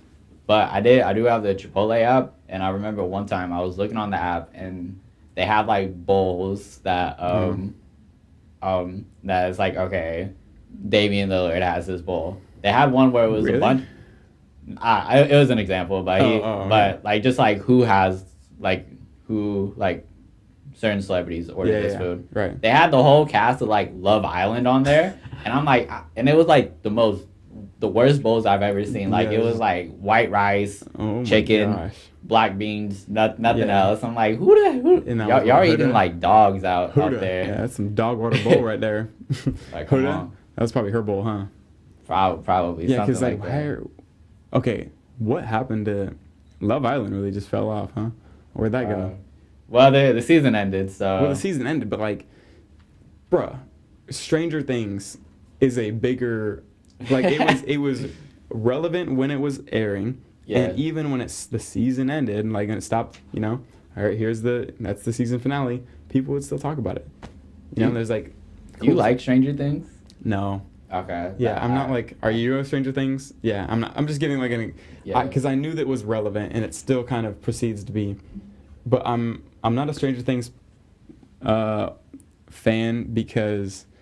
I feel like maybe at first I was late to the game. So like season 1 had come out, season 2 had come out, and I still hadn't watched it. Yeah. And then I was like hearing about all these things about Stranger Things this, Stranger Things that. I'm like, okay, whatever. Like this is just kind of being annoying. Right. Now I am not going to watch it because I don't want to be this. And I'm just kind of being a hater at that point. It's like, you know, I just felt like I was late to the party. The ship had already sailed. Yeah. And now I'm just low-key a hater because. I say I tell people it's basic. I'm like, oh, it's basic. I agree, and I used to watch Stranger Things, and so really? When it came out, I watched the first 2 seasons of it. The first season is actually like really good. Because it actually leaned watching it, and it was good. Because it leaned into a lot of horror elements, and it was like this kind of like this nostalgic like 80s piece. Like, honestly, if it was just the first season, it would. Yeah. I think it would be like perceived way better than it has. Like this was like generational show or whatever. But they kept going on, and the thing that kind of like annoyed me about the show is that there wasn't any stakes anymore, and because they wouldn't kill off like any of the main cast. And I'm not saying like, oh, you need to like kill children off or whatever, but they would bring in new characters just for the purpose of killing them off. And they'd be like the most likable characters in the show too. Yeah. And so it's like, what are y'all doing? What's the point of this? Right. And then like, the quality of the show took a nosedive. Like the writing took a nosedive, and so now these kids when they first started the show, they were like they're like our age and they look like middle schoolers. These dudes look like they're like 30 now. Like what's Caleb McLaughlin? Like he's got like a beard and a goatee now. Like he doesn't look. He doesn't. They aren't they in their 30s now? Or I don't know how old they are. I mean, Bobby Brown. How old is she? Like, and she's in her 20s, right? They're our age. They just look. They're our age. Okay, I see. They just like age so much from that show that they don't look like kids anymore.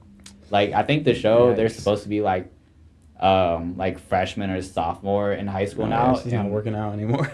Yeah, it's like how long are y'all gonna keep playing like these little ass kids? Y'all are like 23, 24 now. Yeah, like, I get that. I mean? It's kind of like with like the first, this is what Marvel did right. Is like they killed Iron Man at the end of.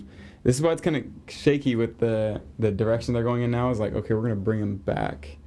Like they need to do something. Oh my god. That was crazy. That was fantastic. Say that again. You hydrated now? You just freaking.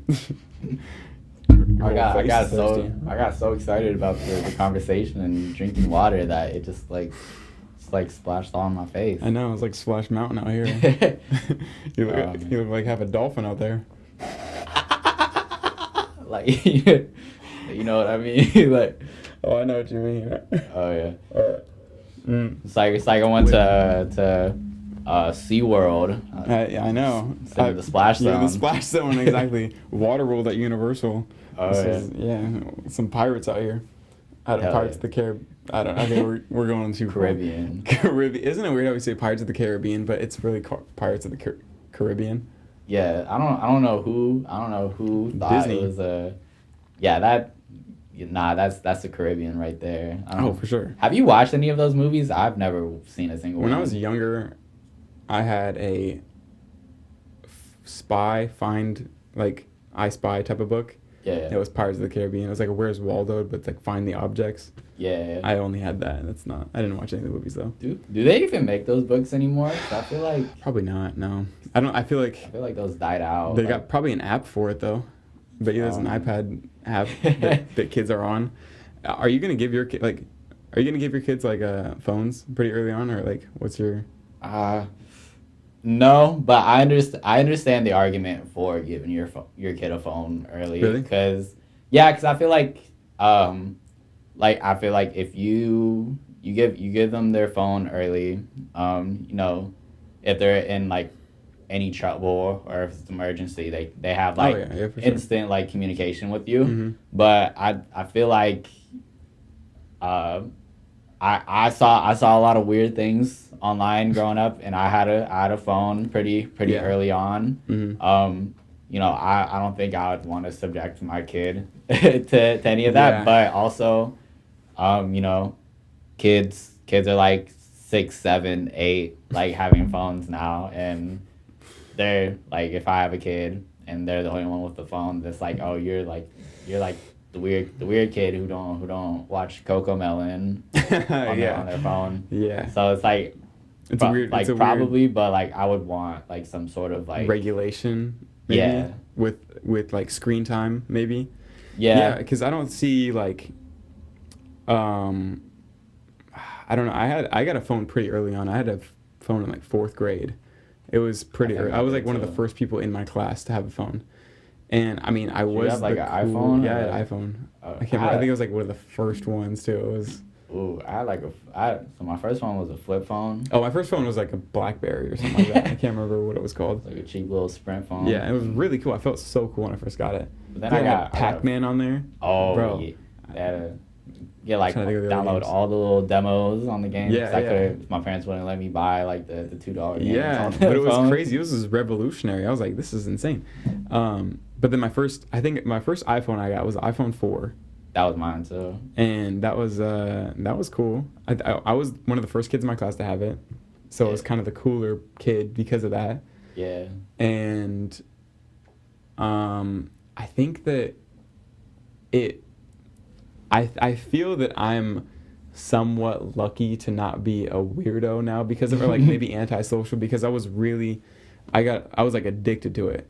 I was like addicted to the screen, basically, not just my phone, but even video games. Like I would be I needed that like that quick dopamine hit. You know what I mean? I needed like Exactly. yeah, I needed it.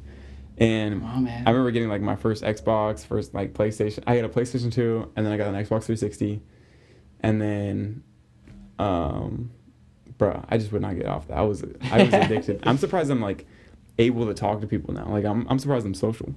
Yeah. But yeah, were you ever addicted to video games or anything? I mean, probably when I was younger, yeah, because I did have I had a DS. I always wanted one of those. I never got that. That was sick. I was playing like Mario. I want to buy one right now, bro. You know how tough that would be today? Bro. Having a DS, bro, going on break at Dutch Bros, you pull out the DS. It's like playing Pokemon on crazy, that thing. dude. But I did have I had a DS, I had a Wii. You know, I have a PlayStation now. I was definitely at my peak probably when I was like middle school to like a little into like high schools when I was like peak at my gaming, but like now like I play, but it's just like if I play for more than like 2-3 hours, I'm like my eyes hurt. Like yeah, it's or bad. Like you look at the ceiling and it looks like waves are on the ceiling. You know, like it like their depth perception's all weird. I'm like I need to pick up a book. What kind of games are you in Call of Duty? Nah, I never got into like shooters or anything like that. Okay. I tried playing them, but like the first person kind of like the first person camera kind of hurts my eyes a little bit, and eyes, yeah. You know, it's just kind of like hard to follow. I'm too old now to like get into it because like Yeah. like people who like still play it now, they were like kids playing that, and they're kind of still hooked onto it a little bit. There's like they won't let go of their childhood type thing. That's why gaming was on that list. Was it on the list of? I can't remember. I think it was. It might have been. My Call of Duty was 2K, and I've gotten back into it like recently, but I played my first online game, and I'm so washed. Like, and it's bad because there's like little kids talking in the mic like, oh, you suck, you're trash, you're like all this stuff, and I'm like, shut up, kid. I feel old because I'd be like back in my prime. I would kick your ass in this shit. Like, yeah, I would 21 you. I was not a Fortnite player. This is why I did not touch that. As soon as I heard about Fortnite, and I'm like, I'm gonna stay away from this. I'm staying in Call of Duty. Yeah. And then like all of my friends go on Fortnite, and now I stopped. That's what honestly helped me break away from my addiction to video games was Fortnite. Was because all of my friends went to go play there, and I didn't want to. Yeah. For whatever reason. I mean, I was in high school at the time, so it's like I think maybe a sophomore in high school when Fortnite came out. I don't know how, because you're the same age as me. How old were you when Fortnite came out? Yeah, probably like it was like 15, 16. Like yeah, I think it was like maybe sophomore. 16, 17. Like somewhere around there. Yeah, I think it was like sophomore year of high school. Yeah. I think. And that was when it first came out. And then I stopped playing because my friends weren't on the same games as me. And it's just like I found other things to do. And I was like finally breaking free. I'm social, but I'm still chronically online, and I'm still very addicted to my phone. I play Fortnite a little bit every now and then because they recently it depends on what they're doing, for like that season. For a while, for like months, I didn't touch the game, but they actually came out with a Simpsons season. Okay. And so it's like I've been kind of playing that. Something about that. Yeah, so I kind of been playing it a little bit. Just yeah. Have you ever been to Krusty Land at Universal? I have. Yeah, it was I heard that's like the Simpsons ride is like one of like the least favorite rides at Universal, but I remember loving that as a kid, honestly. Yeah, for sure. It's cool if your expectations aren't it being a roller coaster. Yeah. Because it looks like it should be as you're like walking into there, like what could this possibly be? But you're just kind of walking into a room like this big and then getting into like it's probably bigger than this, but a little virtual reality type set, which is really cool. Yeah. But I feel like they should try to make it to where it is like a roller coaster, but then you go up, it's like a virtual like roller coaster experience, something like that. You're like going through the Simpsons world. I think that'd be, which you kind of are, but I mean like literally like moving forward and stuff, so you can actually get that adrenaline rush. Were you we need like a Five Nights at Freddy's ride, dude. Oh my god. That's the one thing. See, did you play the games ever? Nah, I never play the games, but you know Matt Pat, right? Yeah. I would watch all his videos about Five Nights at Freddy's when like those games were initially coming out and were becoming popular. That was like middle school too, wasn't it? Yeah. I remember kids in class, because we had like laptops in some of the classes. They were watching like the Five Nights at Freddy's 2 trailer. Yeah, they're like, bro. Yo, I know. Toy Chica, like what's going on with that? Bro, I wish I had my keys up here. I was gonna shout out the little, because you gave me the keychain. I wanted to show it to the camera. I will eventually. I don't have my keys in here. I think they're downstairs. But no, I would play the games. I would watch the freaking. Who did I watch play? Markiplier. I watched Markiplier play that. I wonder how he's doing now. I haven't heard of Markiplier in a long time. I was expecting him to be in the first Five Nights at Freddy's movie, which we need to have a watch party and like we need to watch that together, which we still will. Because it comes out and like. Yes, Five Nights at Freddy's 2 comes out soon. December. Did you see the trailer just came out? I did. So I didn't watch the trailer, okay, but I saw it. I didn't watch the trailer either, so we can react to it together. Oh, okay. So we're gonna watch Five Nights at Freddy's 1 together. Don't worry, but I think now this should be a special moment for us to maybe react to the second. So I don't want to watch the trailer just yet after I see the first movie, because what if there's like. Oh, you don't want to watch the trailer yet? Yeah, because what if there's like spoilers from like the first movie? I mean, you can kind of guess. I feel like the first one. Maybe it's the cinematic masterpiece. I don't know. Do you want to watch Five Nights at Freddy's 1 real quick? Pause the podcast. Okay, you're right. Maybe you're right. I'll hold off on reacting to the trailer then. Whatever. Dude, I was really hoping we were gonna react to that. That's valid take though. So we gotta come up with a day to watch this. But it's crazy because I saw that they announced the cast for like the animatronics. And it's funny that Megan Fox in the movie, and she got like no reaction, but when they were like Matt Pat's in the movie, everyone's like, yeah. It's like a Mom Donnie reaction. Yeah. You know what I mean? Matt Pat playing who is Matt Pat playing? Is it? Do you remember who they were playing? I don't know who Megan Fox. Megan Fox is playing. If she's playing Toy Chica, I'm fucked, bro. It's over. Dude, I have wet dreams over Toy Chica, and this is.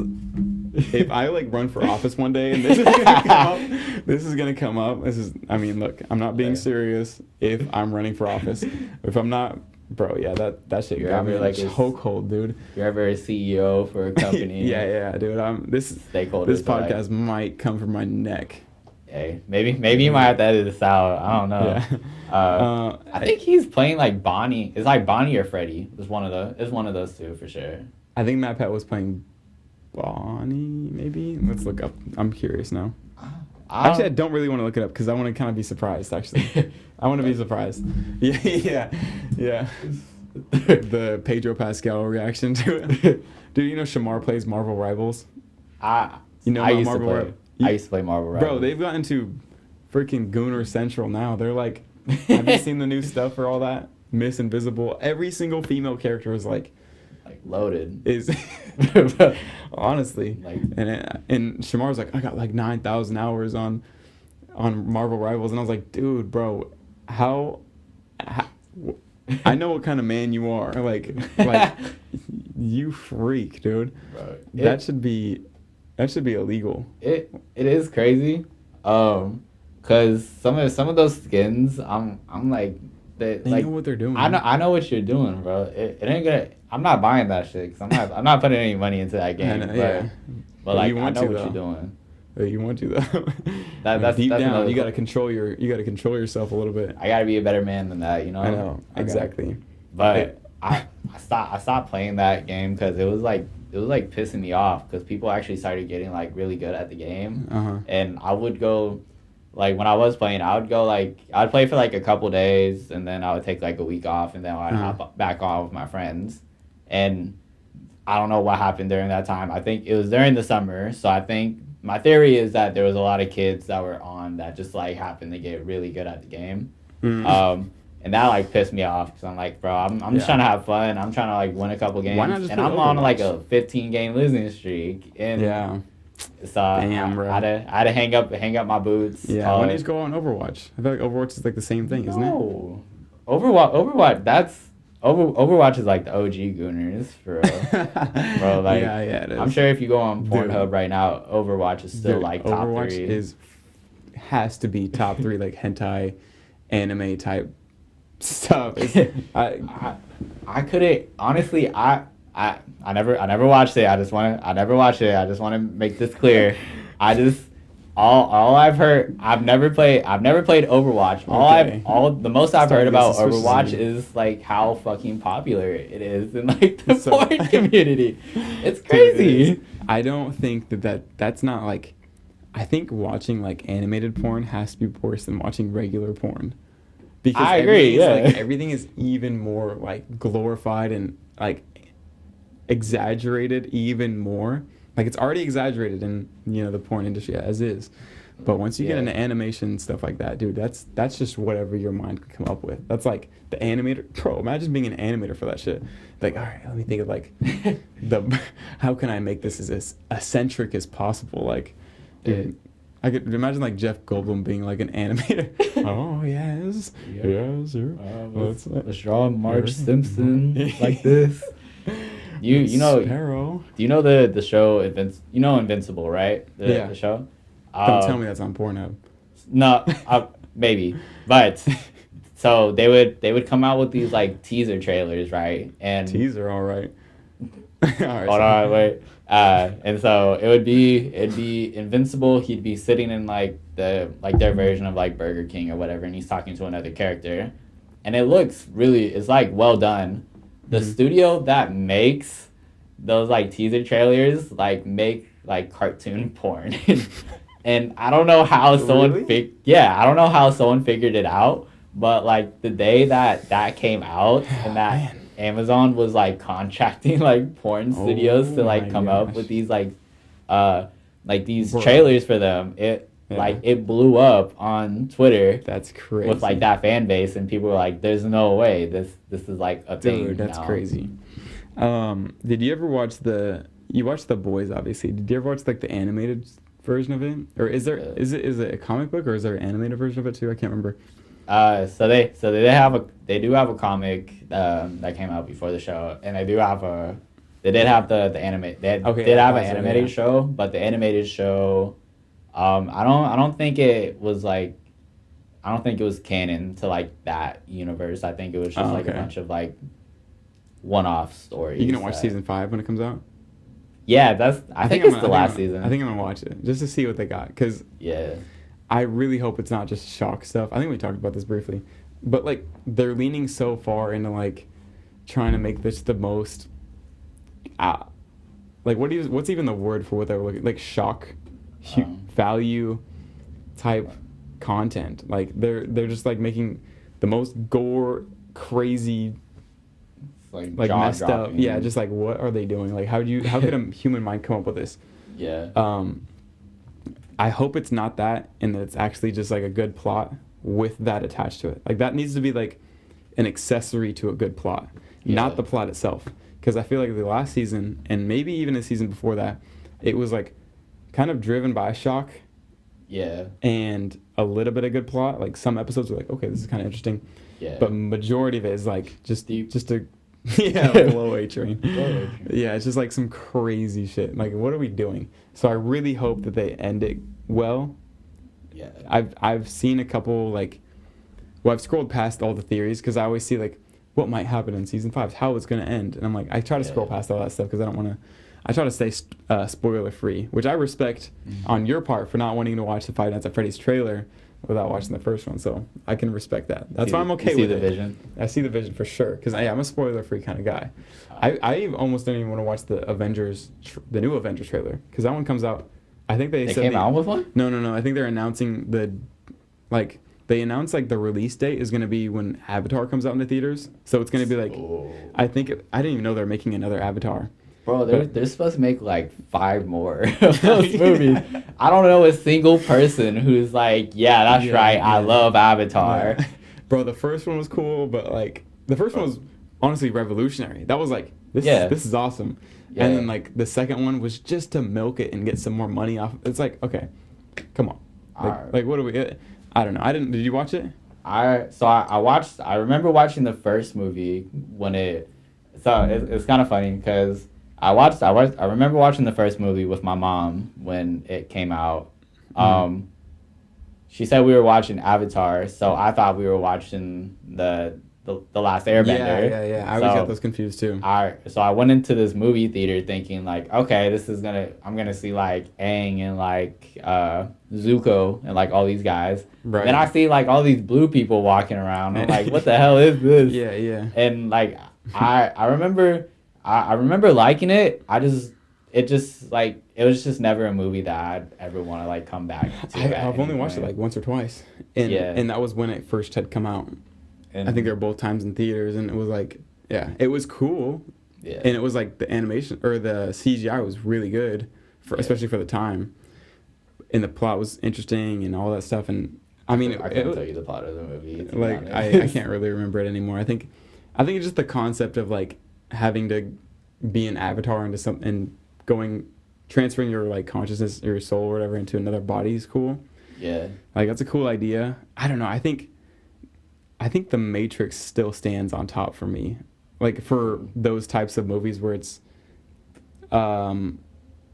really, what's the word for that? Like not meta, but it's like a mind like kind of like a mind bender type. I don't even know. Not even mind bender. I'm trying to think of like outside the box type of movie. Yeah, like because the Matrix was a very revolutionary. Dude, The Matrix, and they came out with 3 of those, and each one was like squared. It was like, all right, you're all doing your thing. The vibe of The Matrix too is so cool. I wanted to be The Matrix, or I wanted to be Neo and Trinity with my girlfriend for Halloween, but she had never seen The Matrix. And so when I brought up the idea, she's like, I don't really know what that is. Like, and I'm like, okay, that's fine, I guess. And so we watched. Been so cool. Dude, I know, bro. It's such a good idea. And it's such a good idea. And it's easy too. Anyway, so we rewatched it together, and I rewatched The Matrix with her, and she loved it. And she's like, that's such a great idea. Yeah. But by the time we were finished watching The Matrix, it's like too late to order that online. Yeah. And so I was like, bruh. So we weren't able to do it, but I wanted to do Neo and Trinity, but bruh, didn't happen. That's actually a really good idea. I don't think for how popular that franchise is, I don't think you really see like a whole lot of people like dressed up as like Neo or like doing like couples costumes like Neo and Trinity. And it is such a simple idea too, where like if you just like walked in with like a trench coat, all black with like sunglasses, like that's kind of like, okay, it's distinct, right? It's either you're a school shooter or you're the Matrix, like either or. It's in Columbine, but we came in with the trenches. But I was trying to think of what's a good. Oh my god, I had something to say, but I just like my thoughts clocked out for a second, bro. I saw this like after the fact. When I was in LA, bless you. There's a movie theater out. There's a movie theater. Bless you again. Got my back. I got you. There's a movie theater out in LA that they were. I want to say it's not the crypto arena. Wherever the Clippers play at, they have like a specific. I'm pretty sure. I don't know where they play. It's like into a dome, I think. Mm. They have like a specific section where they show movies, and it's like these, I don't want to say interactive, but like you're in this white room, and they show The Matrix, and they kind of like put you into the movie. Oh, that's cool. And like there's like one scene where I think they're in like a bank or something like that, and they're like shooting like all those guns. Yeah. Like you see like bullet holes like all over the place, so cool. And like you did this? No, I saw it after. I should have. I thought it would have been really cool, but I learned about this because the guy who made Phineas and Ferb, he posted on TikTok about how he went to this theater out there, and he was Yeah. like, "This is like one of the coolest things I've ever seen and like been a part of." Uh, And he took video of it, and it looked really cool. I'm gonna have to try to like find it at some point to like show you what it looks like. Yeah, But it was does sound really cool. We should try to go down there and do that. If it's still a thing, I don't know. Is it still a thing? I think it's a thing, like how, like, you know how the spear, they show like the Wizard of Oz, and they kind of have like their own like interactive kind of thing. I think it's like one of those things where it's like off to the side, and it kind of just helps bring in like additional revenue, like that kind of thing. That's interesting. Yeah, we should try to go do that. But I want to go back to LA. Like that. I know, I do too. Especially now the weather's getting colder and stuff. Like, bro, oof. I know. Oof. But I do like how we experience like 4 seasons, you know? And not really. We get like gray season over everything, but I like to be able to dress, you know what I mean? Like, I like to, because that really brings out, like, if you have colder months of the year, it gives you a chance to really get in your wardrobe, you know, and get in your come bag. out the closet and everything. Yeah. Like, I hate cold weather. I love dressing for cold weather. So exactly. That's always been my thing. Did you see that Kanye tweet that was like what did it say? I'm a sweat before you catch me looking regular. So like, cause he's always living in LA or whatever, so it's like hot down there, but he's still like layers up and all that. Yeah. Do you think he started that layering thing, like in fashion, like having layers? Or where did that come from? I don't know actually. Because Kanye was doing that for a little bit with Yeezy and stuff. I feel like he definitely popularized it to an extent. I don't know if it was his original idea, or if it was like, yeah, because there probably were people doing it with him, or even before him. Yeah, because like even like during like Life of Pablo era, and like even a little bit Yeezy, like what we consider like streetwear now, like that style of fashion wouldn't be a thing without Kanye. Like he. Oh yeah, for like sure. He, the way he was popping out with like those fits during those eras. Oh my gosh, like I know, dude. He kind of he changed fashion. Like yeah, he was wearing like camo stuff before like actual like this. He had the Life of Pablo shorts, I think it was. Might have been shorts or the long sleeve T-shirt was like actual camouflage with like the writing on it, like orange writing or something like that. Yeah. And no one was wearing actual camouflage looking clothes. Yeah. And so it was like, I mean, I thought that was hella. I was like, this is so cool. Stolen valor. Yeah, yeah. But yeah, Kanye is, especially with his new season 10, the Yeezy season 10. Yeah. That's right. This is where I got this. Oh. Shout out. Not sponsored. Maybe one day. That'd be crazy. But maybe. He just came out with a bunch of new stuff. Like, I'll have to show you because it's actually pretty dope. And like the chokehold that, like the dad hats that people would wear all the time. Oh my gosh, dude! Like Kanye was wearing that stuff all the time too, and so, I think it kind of phased out now. I don't really see a whole lot of people wearing it, but like for a while, that was like it was in. You had to have had like a couple of those hats like within your rotation for sure. You know, he has like I still have some. Yeah. He has like all the slides on there for like $20 right now.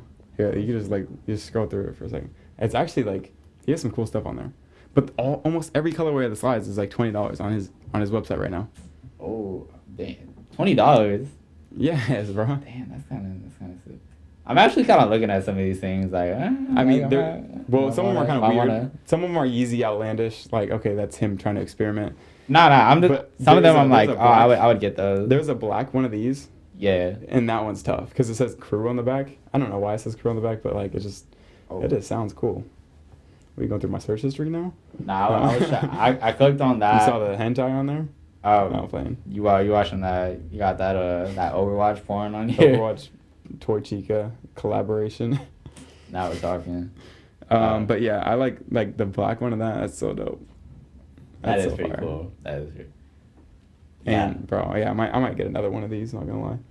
I get all these ads on TikTok all the time. TikTok. I said tip top.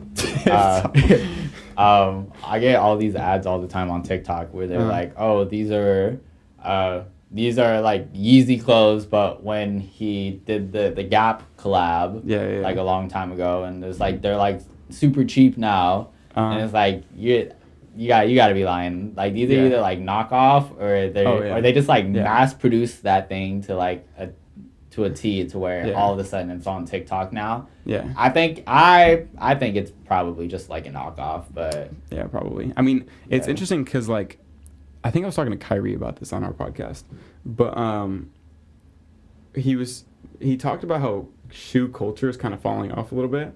Yeah. Like it's not as popular. And I think it might be because of knockoffs and reps. Yeah. So like they're so common now and they're so like found like not it's like no one's looking down on replicas and knockoffs as much as they were like 10 years ago. Now it's like a normal thing, like, oh, these are reps. It's like okay, cool, you know, whatever. Yeah. So I think because that's a thing, shoe culture is like not as you got the Jordan 4s on, like you got the Travis Scotts, you got the Yeezys, like that's like such a less like no one's saying those phrases as much, you know. I noticed that, and I love that that's actually happening because at its peak I could never afford the Jordans that I actually wanted. I know, like I could.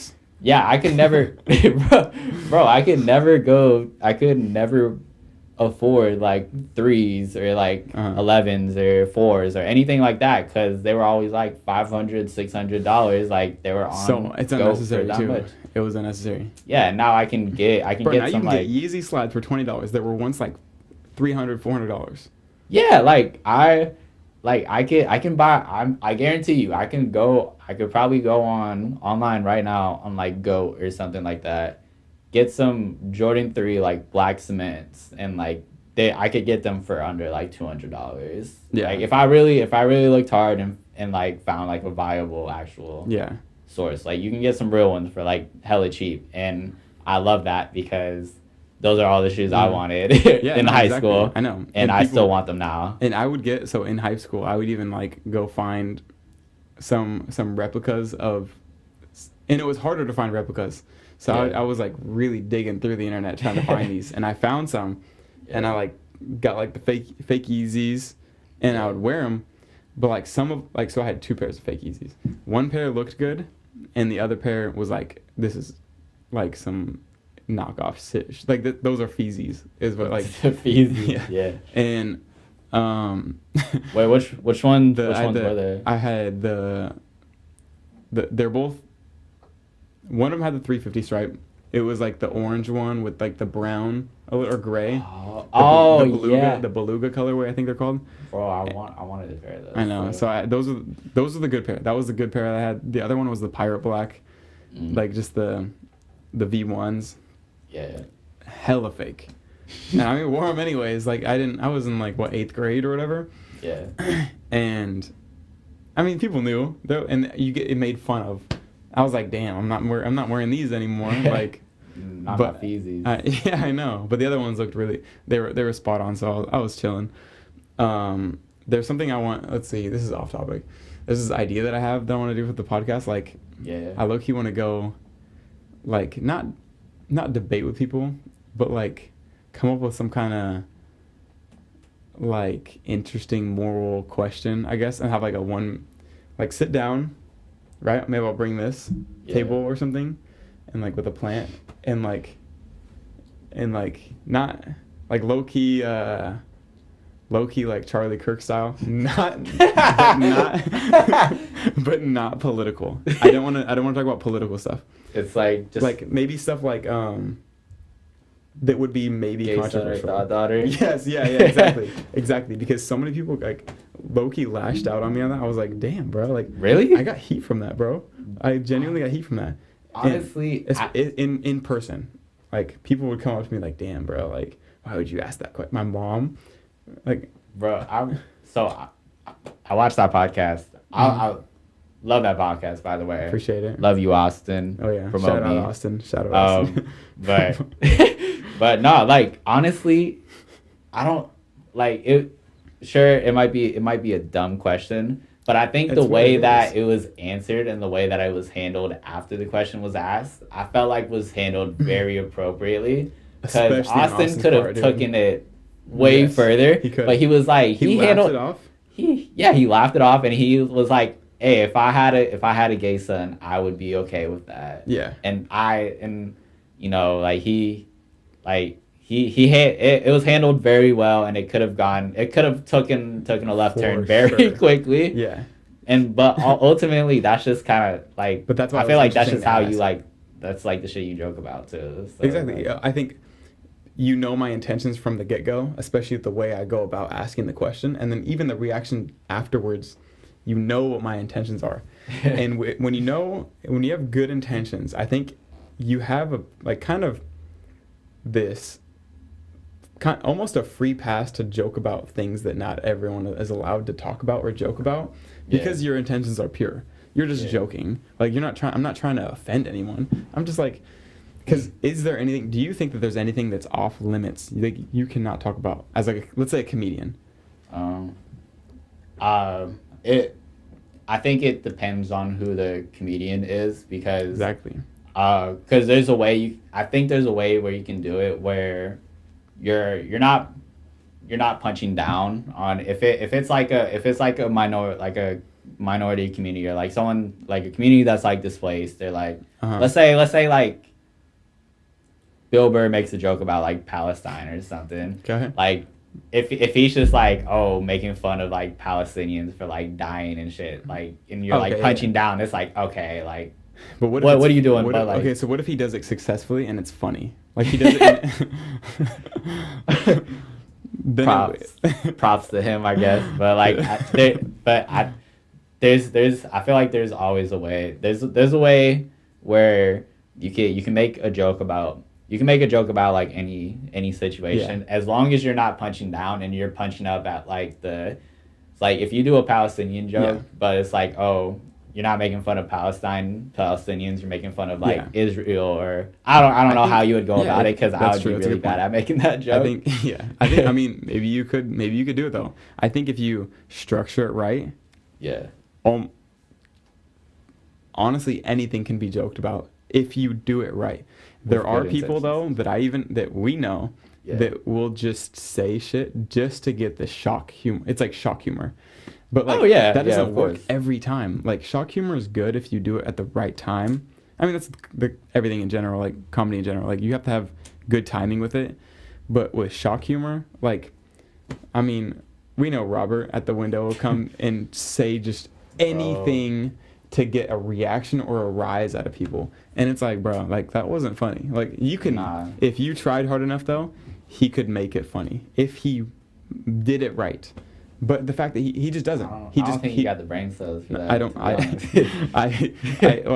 I agree. So it's otherwise he would. I think he's just trying to get a rise out of people, which is like it's not funny, but you could make those work if you really got into the weeds of it. Yeah. So I think that everything, honestly, like anything can be joked about if you do it right. There are like obvious okay, that's just objectively not funny, like no one's gonna laugh at that. And I don't know, dude. So anyway, so I'd go ask questions about that type of stuff. So let's say like I go downtown Portland, especially Portland, bro.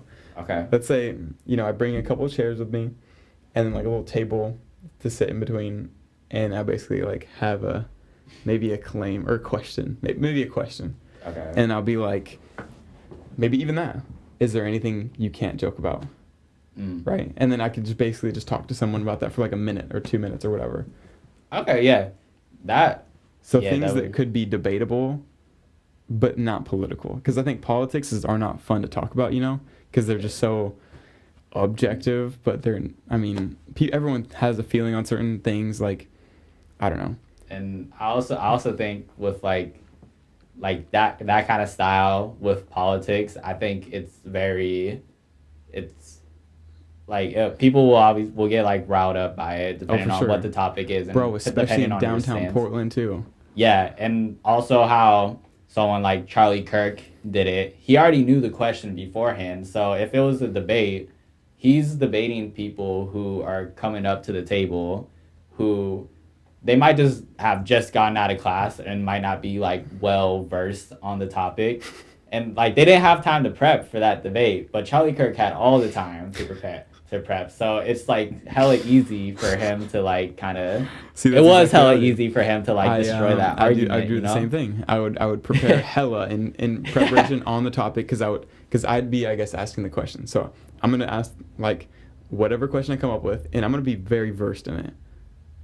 I think it would be interesting if you had like let's say you had like not like a deck of cards, but like no cards or something, and you had like a bunch of questions, and you're like, all right, pull one off the table. Like a magic trick, like I'm a magician. Just pick a card. It's like, all right, sit down here, take a card from the table. Oh, it's a question. I think let's talk about it. Because like I feel like at that point, like if you like, it would just be hella easy for like.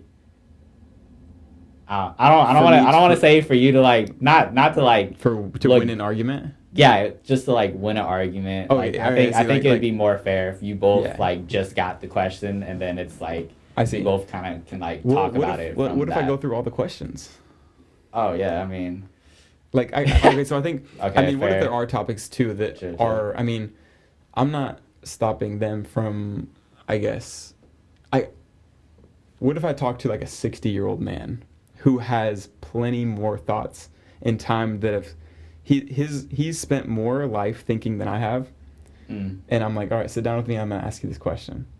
Yeah. So like, I mean, what about that? Like, so maybe I should only get people that are using, I guess, your logic. I should only get people that are older than me or younger than me, or. Well, I mean, if it's like if it's like not, I think it's fine if it's not political. Because, like, if it's, like, a life question and you have someone that's, like, 60 years old or, like, someone on the older side, they have obviously had a lot of life experiences. And so if you're, like, whatever the question is, and you're like, oh, yada, yada, yada, and they're like, okay, like, I understand your thought, but from my experiences, this is kind of, like, how I've, like, went about it and, like, all that. I think that's, like, valid. Yeah. But do you know Sneeko? I do know Sneeko, yeah. So he did something similar that I was like, it was like, he did one that was like, is it okay to be fat or something?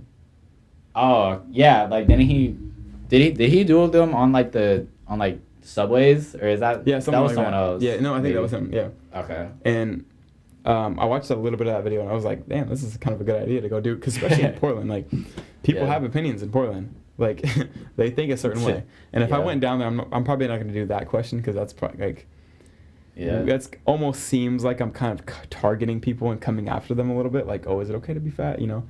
Yeah. Maybe, I don't know. It'd be easy to get a reaction out of like some people. For sure. But I guess I'd be less looking for a reaction, more of like an actual dialogue about it, because I wouldn't be.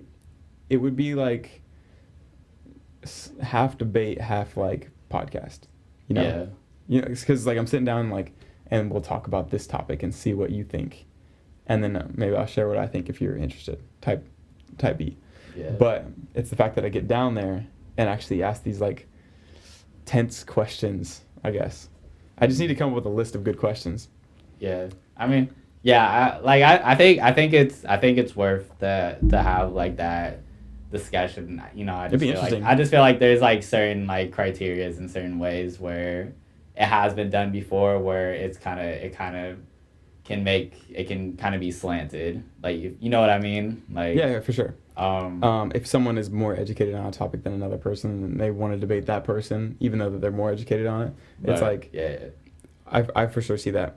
I do like, that's why it's less of a political movement and more of a philosophical, I guess, maybe. Yeah. Like, what are your philosophies of life? Like, is it okay to be fat, like Sneeko does? That's, but yeah, when I watched that video, I was like, this is such a good idea. Yeah. Like, not that I want to rip off what he does, but I want to do my own version of it. Because then I was thinking about, like, I could do, like, half that and half, like, a Jubilee video where it's, like, my first claim is this, right? The button. 10 conservatives and one femboy. Yeah. Bro, even I would do it with conservatives too. I would go to Texas with this shit and be like, all right, here's my first claim. But I need to come up with good questions. I need to like write them down and stuff. They could even be religious. I think religious would be probably the closest thing to political is I would get. Yeah. I don't know. I would be kind of afraid to go. My brother offered to go with me, but like by myself, bro, like with a camera and like that stuff, You should go to like Pioneer Square. I should, yeah. That big area. You gotta come with me. I mean, I'll go for sure. I would love to see how this turns out. I feel like if you do like a religious question, it's like, do you believe, like, if you're like a Christian, do you believe that like other religions, do you believe that there are like other, because like, you know, Christians and like that thing, they're like, oh, when you die you go to heaven, you go to hell, but like other ones is like not necessarily that, like reincarnation or whatever they kind of like believe in. Like, do you believe those are also like valid kind of like ways, or that there's only one? It's either this is the right way or it's not. Like, you either believe in this or you don't. Yeah, like that might be kind of political now that I think about it. Cause I mean, it gets close to politics, but I think there's a way to navigate it to where it doesn't go. You know what I mean? Like, this doesn't need to go political. And I don't think I could be wrong. Maybe I'm just not looking in the right way. But I don't think I've really like seen, or in my personal experience, I don't think I've heard like Christians or like Catholics or like other religions being like, oh yeah, I believe in this, but I also acknowledge like this religion, or I believe in this but I don't. Yeah. This is the only religion. This, like, everything else is just like fairy tale or whatever. Yeah. Like, so I think it could be an interesting discussion, but you know, I think especially because I would obviously look into it a little bit because I need to have a little bit more knowledge. If I dive into the question, I need to know what I'm talking about. Yeah. But I don't. So I think what you're talking about is like the gotcha moments, like dunking on people a little bit, like, oh, gotcha, what now? You know. Yeah, I would want less of that and more of an actual, like, explore ideas instead. Okay. And they could be stupid ideas like gay son, because maybe that could be a good question to go and ask people, you know? And actually, knowing Portland, everyone's going to say gay son because it's Portland, so like everyone. Maybe I could just debate everyone on that. Be like, okay, well. Everybody got a gay son. I know. Well, Portland. Jenna, I see, okay. Yeah, that's true. That's a good point. I said, okay, when I answered the question with Austin, the gay son or thought daughter, I said thought daughter. That's why I caught heat from it, because I think that I would, to me, when I'm looking at the question, it's, would I rather have my bloodline potentially continue or not? and I say potentially because obviously there could be maybe she's infertile, right? Okay. I'm going to choose to potentially continue regardless of, and let's say it's a phase. Okay. Yeah. I can maybe help her with that, right? But I mean, gay son, I'm not going to try to convince him that he's not gay. Like, okay, he's gay, and that's just kind of that's how that lies. So with the thought daughter, it's like, maybe this is a phase, but my bloodline will continue. What do you think? What would you say about this question? I know it's a controversial question. This is what I'm going to send your future employers. Yeah, please do. Please do. Either the way I answer this, they could either be like, valid, or they could be like, no, nah, we gotta terminate this guy's contract. Okay. Can I offer a rebuttal first before? Sure. So thought daughter, you want the bloodline to continue, right? Yeah. If you have a thought daughter, right, and they have a child, they're not gonna have they're not gonna carry the Wilson Day or the Day last name, right? So right. So technically, like if you're doing a family tree, it kind of ends with her. You know what I mean? Well, you're talking about the lineage. The lineage, yeah. Yeah. Okay. Do you is that something you would actually like care about, or is that a lineage, or like my last name being on the? No. Yeah. I know that it's likely that if my daughter, regardless of being a thought or not, Yeah. If I have a daughter, my daughter will probably most likely take the man's her husband or boyfriend's last name after marriage. Unless she dives like deep into like the daughter lifestyle, and she's like, oh, which I mean, I don't know who the dad is, so you have my you keep my last like, name. Fuck, dude. Yeah, I guess you're just a single mom now, like. Or maybe they hyphenated. Like, actually, I want the Johnson Wilson Day. Johnson Wilson Day. And I guess we'll cross that bridge when we get there. But I guess the point is to have my grandchildren that came from my genetics. My genetic coding. Okay. I want to experience that. I think that'd be a cool experience. And they can have my last name or not. I mean, that's, we'll cross that bridge when we get there. But Jenna, Jenna was like, what about it? Like, if you have a gay son, you could just get a surrogate. And a surrogate? Yeah. And surrogate is like, bro, that's like $200,000. Yeah, like Kim Kardashian could like that's how she like popped out like the last couple. Yeah, exactly. Like, and I mean, there's more there's more to it, I guess. Yeah. But I mean, when I see the price tag on a $200,000 like strategy here, I'm like, I don't think that's likely. That's more than my dream car. Bro, yeah, that's like quadruple my dream car right there, bro. What is your dream car?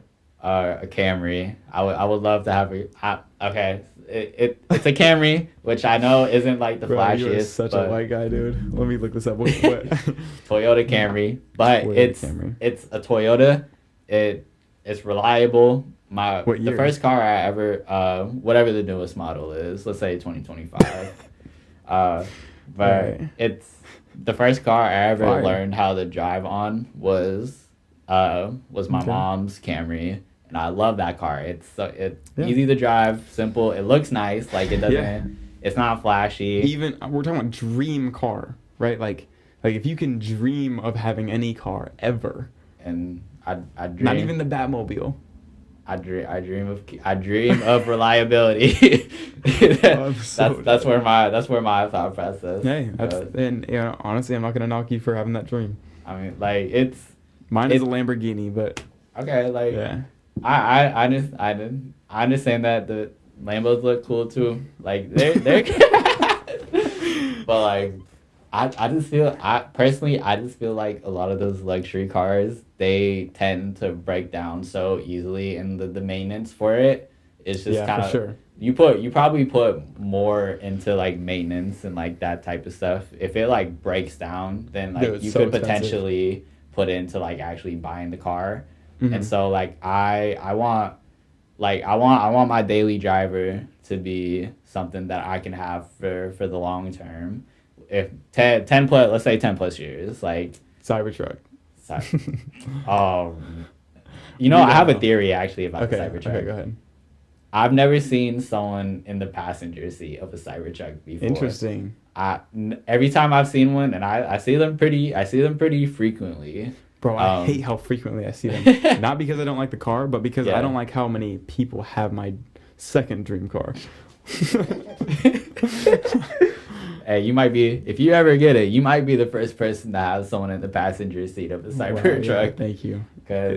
So what's your theory? So your theory is that they're just single, or they're lonely? They're lonely, and every time I see one, they're like 50, like old men. Or a young Asian guy. Nah, I don't think I've seen one with a young Asian guy. Did they have someone in the passenger seat? I don't think so. Boom. Theory continues. Yeah. But it's always a guy. There's never a woman like driving a Cybertruck. There's never someone in the passenger seat. Yeah, you're not gonna see a woman driving a Cybertruck. So I think a lot of guys bought it because they think it looks cool. It does. But I mean, don't get me wrong. It's an interesting car. You can hold your opinion. It's fine. It's an interesting looking car. I'll say that. No, you can knock it if you want. It's fine. I'm so used to people hating on mine. Like I'll say it and people like I don't want to hurt your feelings. No, it's fine. I don't. Okay, I don't like it at all. I know you don't like it. You don't have to. You don't have to. So I think I think I was almost pushed into traffic last time I said. So I was at like I was working at the Lloyd Center Dutch Bros, and I said to one of the coworkers there, because the Cybertruck just drove by, I was like, man, that's such a cool car. This guy wanted to push me into traffic, dude. I was like, hey, chill. But why? Okay, so my question to you, what's up? Is why can't I just like it, bro? Why can't I like it in peace? I mean, you are letting me like it, yes, but with other people, like let's say I go out and I'll say it to someone, I get knocked so much for saying that, but I would never knock anyone else for any other dream car. You just said Toyota Camry. Yes, I laughed at it, but I'm not gonna knock you for liking that. Nah, I think in the case of Tesla, I think I think it's definitely a political thing. I think it's a Elon Musk problem. Do you think today it's political still? Yeah, I mean he did that little salute, like he did that this year. Like it's a Elon Musk thing. I think I think if we had this conversation like 5 years ago, and like when he like announced the Cybertruck, and let's say it came out like the next year, and like everyone, and that was a thing, and he didn't do like all that political stuff, I think people would still be like, oh, it's a weird looking car, but like it's a Tesla, and like Teslas were like the thing. Did you hear about his like new Roadster he's coming out with? It's supposed to be like somewhat of a flying car. Oh shit, for real? Yeah. Like he's having like another like Tesla convention where he unveils like what he's working on right now. Yeah. And at the next one, I think it's he was talking about it on, I think it's probably Joe Rogan, and he's like, oh yeah, I got like a flying car design that I'm gonna, which is crazy. That's like, I mean, if it works, right? Yeah. Because I mean, he did say himself that flying cars wouldn't work. I feel like I've heard him say that because he's talking about there's two ways to go about it. Yeah. Either it's magnetic, when there's too much metal in the street, that wouldn't work. Yeah. And the second one is like it's helicopter, which is just too loud. Like no one wants a helicopter taking off in their driveway. And I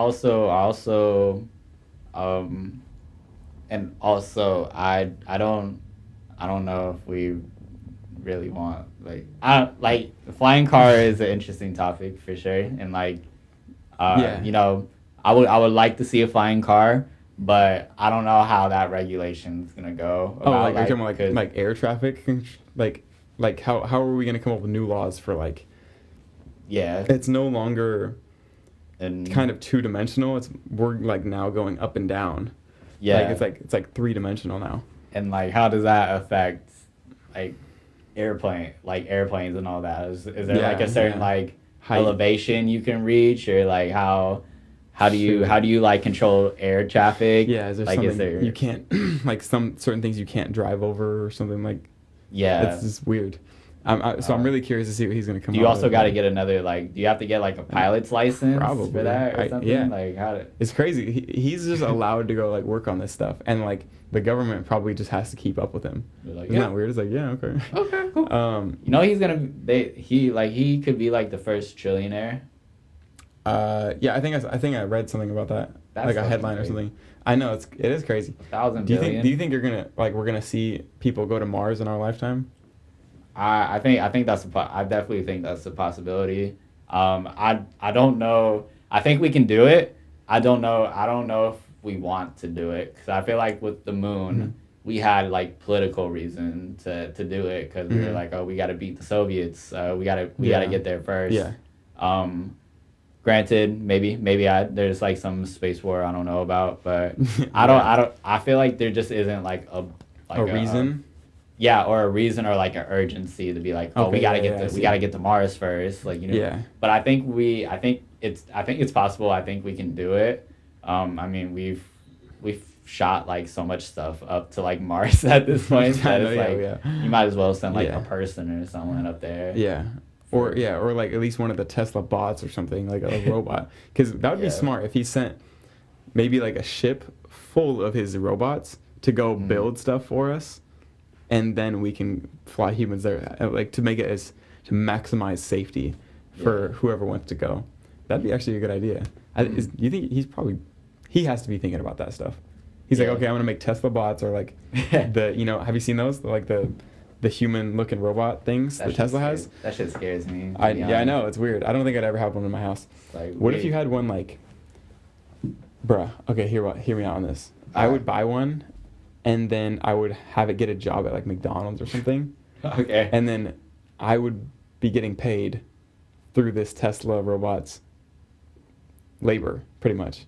And when I go to the interview process, right, it's a McDonald's job. It can't be that bad. Okay. Right? And so they're going to be like, okay, I'm kind of pitching the argument for having a robot in there. Yeah. It's going to do exactly what you need it to, down to the dot, without emotion or hesitation or talking back, and it will never call out. Bruh, that's like, that is every employer's dream. Isn't that technically like having a slave? It's a robot, but yes, you're right. It is. But you are buying a robot. Like, you're buying it to obey you. So like, yeah. Does it has like no consciousness? It can't like one day be like, you know what, fuck this shit. Like, I'm taking all this monetary. I don't know. I hope not. Is this what? Yeah. No, but like, hopefully robots wouldn't get to that point, because that would be like Terminator type shit. I think there's probably some like moral dilemma. That's a good idea, though. Moral dilemma there. Is that not a good idea? You could add that to the question list. That's true. Yeah. Ask people, are like robots? Should robots be like? If I hired a Tesla robot, should I be allowed to have it work at McDonald's to make me money? Because it's like an asset almost. It's like I purchased something that is now making me money. Yeah. I wonder, bro. This has been a profound podcast. We've talked about good. We got hella stupid for like the first half, and then all of a sudden like flipped that. I know something happened. Something happened. Nah. But that might be. And then you buy another one, have it work at Wendy's or Carl's Jr. or something. Dutch Bros, bro. Yes. And then just have someone on the window, like, because they want that good customer experience. Yeah. Boom! You got robots making the drinks, so they are down to the dot exactly what Dutch wants about their drink. Because like what Dane wants. Yes, bro. What Trav and Dane, have aspired for is just consistency across the board. This is why I think In-N-Out is so good. Because look, to tie it a full circle here. Okay. In-N-Out is so good because they're what McDonald's should have been. McDonald's was this at one point, but they're not anymore. McDonald's is so mid. Like McDonald's is so mid. If you say McDonald's is your favorite, then I think you don't put like seasoning on your chicken or anything. Like, dude, yeah. For being honest, I did have a Big Mac for the first time. Yeah. 2 weeks ago. Gotta say, I got the hype a little bit, but I needed to add an extra patty and extra mac sauce. Just to, so I needed flavor. I needed more flavor to it, yeah. Because you're right. Like, if you go to McDonald's, like, you're likely not to, I don't know, modify your burgers maybe. Like, you're just kind of ordering, let me just get a McDouble or whatever. I think like. What's your McDonald's order? What's my McDonald's order? I will say I don't really think in my adult life that I've like been like, yeah, let's I want to go to McDonald's. I feel like it's always been like a suggestion from someone to be like, hey, okay, yeah, like sure, I'll get something from McDonald's. But when I do get McDonald's, I'll get like I like the McChicken. I'll get like a McChicken. Valid. Spicy McChickens are good. Oh yeah, spicy McChicken, and then I'll get some like fries. I don't ever get like a drink, so I just get like a water or something like that. Nothing. Yeah.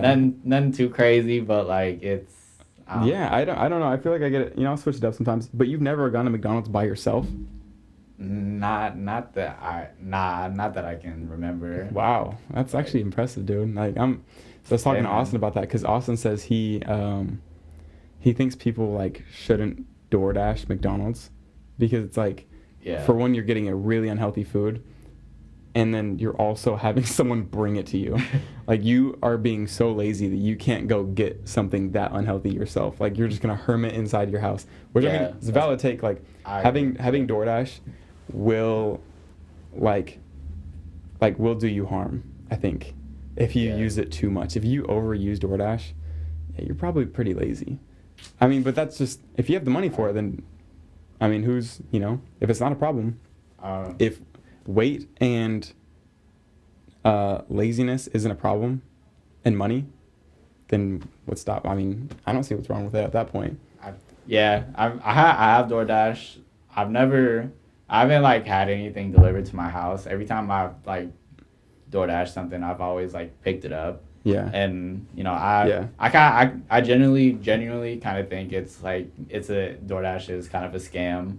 Cause you got like all those like fees and like all that like shipping, and then like, oh by God, you gotta like tip someone and give them like 15%. Yeah, like, and it's also more expensive. Like, even the products are more expensive on there. So like they're kind of getting you with that. They're like saying, oh, it's $5 for this, and it's like really not if you go out and get it. Yeah. So it gets ran through all these different fees and stuff. Even if you get bro, it gets ran through. Your food will get ran through. Yeah. And it's like a thought daughter. Yeah. I'd much rather have a gay son in this. The gay son is picking it up in this situation. Hey, I'm taking that one. I'm taking that to the bank. But anyways, you were saying. Okay, yeah, I just think it just gets ran through all of these fees. Even if you have Dash Pass, it still charges you like a little, like even if it's like 50 cents fee, it still has a fee on there, which is crazy. I think that's. Do you remember you were telling me about what was that DoorDash thing you were telling me about with the girl or whatever? Oh, there was a girl who. She was a DoorDash driver, deliverer, whatever they call them. Yeah. She picked up this guy's food, and she was like filming it, and she like went in, filming it. Yeah, she like had it open on her phone. I don't know why. I don't know what she was filming. Maybe she was like, maybe it's just like, oh, for my safety, in case like the guy is like weird or whatever. Right. Whatever the situation was, she was filming it. She like went into the guy's house, and this guy's like sprawled out like on his couch. I think he was asleep or something, but he was like naked. Like I haven't seen the video. I've only like heard about it. Yeah. But apparently like why'd she go in there? That's what I'm saying. But she made a video after the fact being like, oh, I got like harassed by this guy. Like he like came, like she was saying like the door was like wide open or something like that. But she like made this video about how, oh, like I got harassed. I went to DoorDash and told them about it, and DoorDash fired me. And so that was the video she came out with first, and then the actual video somehow like ended up coming up. Yeah. And people were on her side initially because it's like, oh, that's weird, that's like fucked up. Why would this guy kind of like just be like naked when he like picks up the food and just like has his door open? Like, that's weird. Yeah. And then the actual video came out and she like went into the guy's house and like dropped the food off and then went out. And everyone was like, okay, well, you caught. Yeah, that's kind of on you, girl. Like, what were you expecting while you walking into someone's, private domain, I guess. Yeah. Like, even being naked or not, like that's kind of, even as a girl, why are you doing that? That's like claim, like, girls are already like at risk of just negative things happening. I want to like the weirdest shit. Like, so there's a reason that DoorDash fired her, and it's probably a good reason, because they're like, you're a fucking liability. Like, we don't want you working for us because that's crazy. And when I've been like strapped for cash, before I started working at Dutch Bros, I would Uber Eats. I did that too. I DoorDashed. Never once have I. if I've ever gotten an Bro. order and they're like, and if the note said, "Oh, come into my house and drop it Nope. off," I'd be like, "Hell no! Hell I'm no. leaving it at Yeah. your front. I'm leaving it at your door. I'm going back to my car. I'm Yeah. walking away." I don't even Like, wait. I'll take a quick photo and I'm out. Like, yeah, there's nothing more than that. I don't wait I for them to don't- come out. I don't wait for nothing. Like, I don't trust people enough yeah, to like 'cause really. that's not after I drop my food off or drop the food off and take a photo. I am now done with my job. The food is where it's supposed to be. I made sure of it. Yeah. Took even a photo to prove it, and now that's the end of my job. I don't have to make sure that these people get their food. Yeah. The only possible like solution or situation that I could see where I would go into someone's house is if I just like somehow I knew, oh, this is like my friend's house, and it's like, Yeah. but I'm not gonna like not like get it like open the door and be like, yo, what's up, man? I'd probably just like knock on it first, be like, oh, hey, man. What's up? Yeah. Oh, like maybe if, depending on what they're doing, it's like, oh, you want to like come in for a bit? Like, oh yeah, sure, hold up. Yeah. Like that's the only situation where I could see for myself real. being like, okay, yeah, like I'm gonna go in this guy's house. But Yeah. anything else, I'm like, nah, that I don't That's trust just any of dangerous, y'all. bro. Even as a guy, like that's just weird. I'm not doing that. Like even if I was armed with protection or not, like I'm just not gonna put myself in that weird ass position. That's just sounds like you're just trying to look for some trouble. Like you just want something to happen. You want to get like a little lawsuit or something. I don't know. Do you think I'm thinking about that question more of going back to Sneeko, is it okay to be fat? Do you think it's okay to be fat, Hunter Sparks? Hey man, you know some people are just built different than others. Big bones, yeah. Big bone, you know. Less of a metabolism than others. Some people can eat 2 pizzas and be fine, and others have a hard time struggling with, you know. I mean, I was just talking about it earlier. I've had my struggle with losing weight. Some people can drop weight super quickly. Some people can't at all. Like that's just kind of how it is. So, yeah. So it's kind of just on a spectrum. Like it's not a good or a bad thing. As long as you feel good about yourself. Clearly, I've never felt good about myself. Okay, but do you think that like people that are let's say like morbidly obese truly feel good about themselves, or do you think that they're just trying to I mean, have you ever watched my 600 pound life? I've seen clips of it. Yeah. Do you think like anyone can really be happy at 300 pounds? Or 350 or anything above, I guess that. Maybe. Like we're not just talking about like, you know, 20, like 30. NFL, like we're not talking about a little overweight. We're talking about like morbidly obese. Like prime Lizzo. No. Oh man. This we might be 1 for 6 at this point. I know. I mean I think as to add on to what I was gonna say earlier, as long as you feel good about yourself and you're not, it's not to like the detriment of like your physical health, because like I mean you could I'm sure there's a lot of people that are like my build, like 5'8", but they're like 200 pounds and they're like, oh, I feel great. But like, you know, if you're like up to that point where it's like, okay, there's gonna be like serious health complications for it, and then I personally feel like that's something to be like very concerned about and to kind of like worry. But you know, if like somehow you're able, if you're 300 pounds and you're like, all right, I'm fine. Do you think that there's anyone like that out there, or do you think that they're just uneducated, or they're afraid to learn more about it?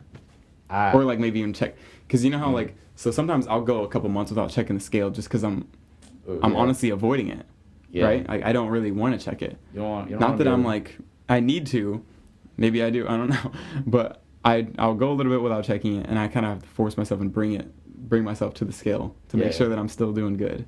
Yeah. Maybe they're just kind of avoiding it, and like because it will maybe hurt their feelings a little bit, like knowing that their health is at risk. And or like even like going to a doctor and it's like having someone telling you that you're fucking fat. Like I wouldn't want that. I would hate that. Yo, you might be like, I need to lose weight now that we're talking about this. I need to lose at least like 10 pounds. You look good. Oh my gosh, you don't need to do that. Stop. You know, you don't have to do all that. Oh yes. Now I'm blushing.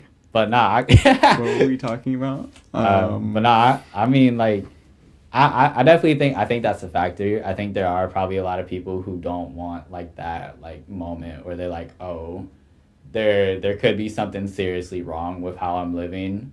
But I think there's also a lot of people that just maybe they just don't, like, they know it's not good, but they're just like, fuck it, you only live once. Like, I'm okay. Yeah. I'm okay with it. I'm living happily, and I'm eating what I want to eat. Right. Which is like just freaking a milkshake in the morning and Dutch like, Bros 3 times a day, because those people come, dude. God. When I see those people come through the line, it feels wrong. But have you ever watched Honey Boo Boo? Like the cartoon? Is it a cartoon or what is that? Nah, so it's all right. So do you know? Have you heard of like Toddlers and Tiaras?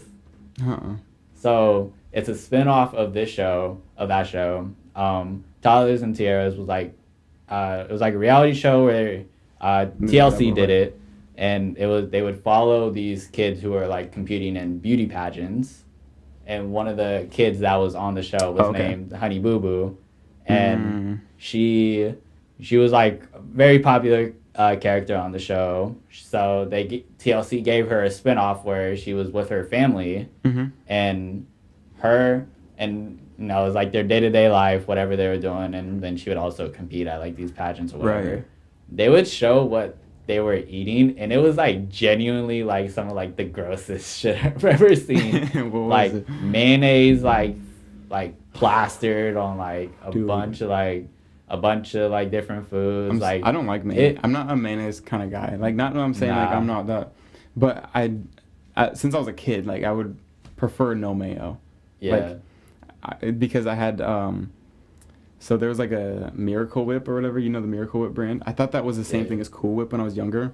And I took like a spoonful of that shit and it just fucking... And so, you know when you have a bad experience delicious. As a kid with something, some kind of food maybe, it translates to when you're an adult and like you now don't like it as an adult. Yeah. You know what I mean? Like that's exactly what happened. I had to take a spoonful of Miracle Whip. It was mayo, and now I just hate mayonnaise. So that's valid. That's how I feel about raviolis. Bro, I hate ravioli too. Oh my god. Oh man, I knew I liked you. Yeah. Dude, you know how many people... I will say that I don't like ravioli to people. That shit is foul, dude. Okay, why don't you like ravioli? Because I had a moment when I was a youngin where Before this moment happened, I used to love raviolis. Like, we would go to Olive Garden. You know which one. I would get like the ravioli. They would have like the ravioli bites. I was like, I would go in. Yeah. And so one day, my mom made raviolis, and it was normal, fine, perfect dinner for an 11-year-old or whatever. Yeah. At this time, I was like my parents would let me pack my own lunch, and so I was like, fuck it, like let me bring some raviolis to school for lunch. Put it in my lunch bag, all that stuff. Put like the little ice packs in there, so it's like frozen, all that stuff. I ate this, and thinking about it now as an adult, it's kind of weird to like bring like raviolis to like a school lunch, but like I was eating it in lunch, and I also had like a banana and like all this was already kind of like off to a bad start as far as like the lunch goes. I see. I came home from school, and like after lunch, the rest of my day, my stomach was like hurting, like I didn't feel good. I like walked home from school. I like sat down on the couch and I'm just like chilling. Yeah. I like vomit I vomit in the living room, and I'm like, Mom, Mom, help! And like it was bad. It was really bad, and it definitely wasn't. It ruins your ravioli experience. It ruined my ravioli experience, and so now every time I look at raviolis, I just can't like eat raviolis anymore. And it's my fault. It's my fault for sure. Like But I was also 11, so I couldn't like. Yeah, no. I didn't know better. Pretty much the same exact thing happened to me. And I didn't bring it to school though. It just like happened after dinner, and I was like, this is fucking nasty. Because now I'll bite into biting into a ravioli is like, dude, this is nasty. Like, I don't know why. I find it so like repulsive, but I know. But yeah, ravioli. What's another thing that I don't like? I'm not too big on hot dogs. I'm getting better with it, but like, I think I had that too much when I was a kid. Yeah. Same with Taco Bell. Okay. Valid. But yeah, hot dogs. I didn't like mac and cheese for a long time. Mac and cheese? Yeah, mac and cheese. Oh. I now enjoy. I can now enjoy mac and cheese as of like a year ago. So, really? Like, what changed? Yeah. It's not Kraft mac and cheese. Okay. So once I had some homemade mac and cheese, and it changed the game. Now we're talking. Like, yeah, because Kraft mac and cheese, I had that way too much growing up. Like I would finish like my friend, like so my grandma would make it for like me and my friends. I would finish their bowls. Like I would be like, I'm gonna eat all it because they didn't want to finish their food. And I'm like, dude, there are starving kids in Africa. What are y'all doing? I'm like, exactly. Yeah, you gotta take advantage of this. We can't waste food. Exactly. But yeah, did they ever get you the take one more bite? There's starving kids in Africa. Did you ever? Yeah, my parents definitely got me with that. Yeah, now it's like Palestine or whatever, right? There's starving kids in Gaza. Eat your food. Eat your Kraft mac and cheese. Yeah, do it for the kids in Israel.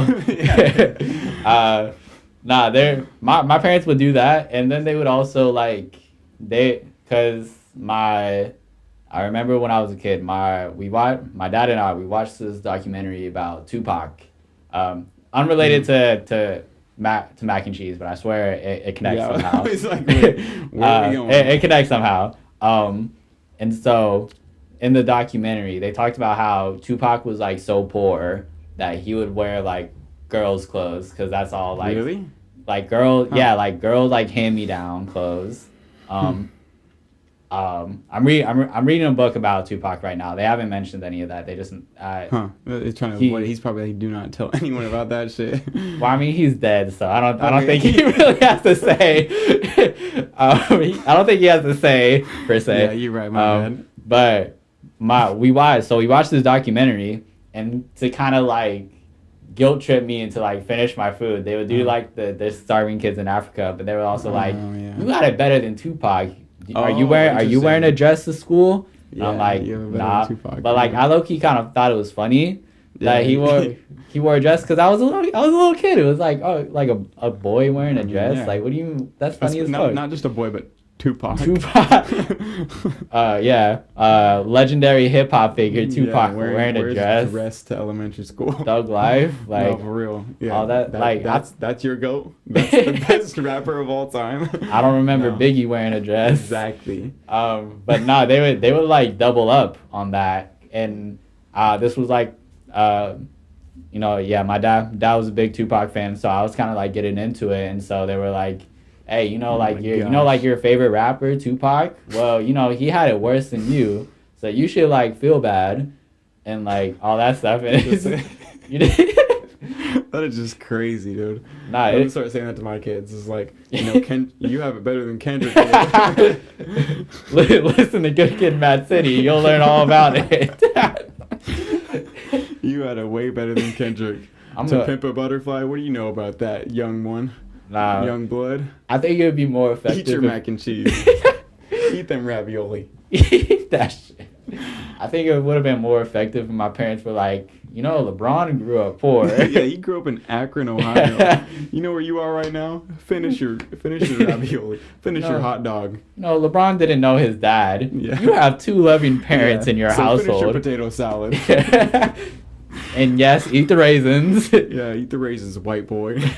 Those cucumbers in your salad? You better eat those shits too. Bro, the cucumbers in the salad, I haven't had that in such a long time. Oh my god. Last time I had that was at my great grandma's house.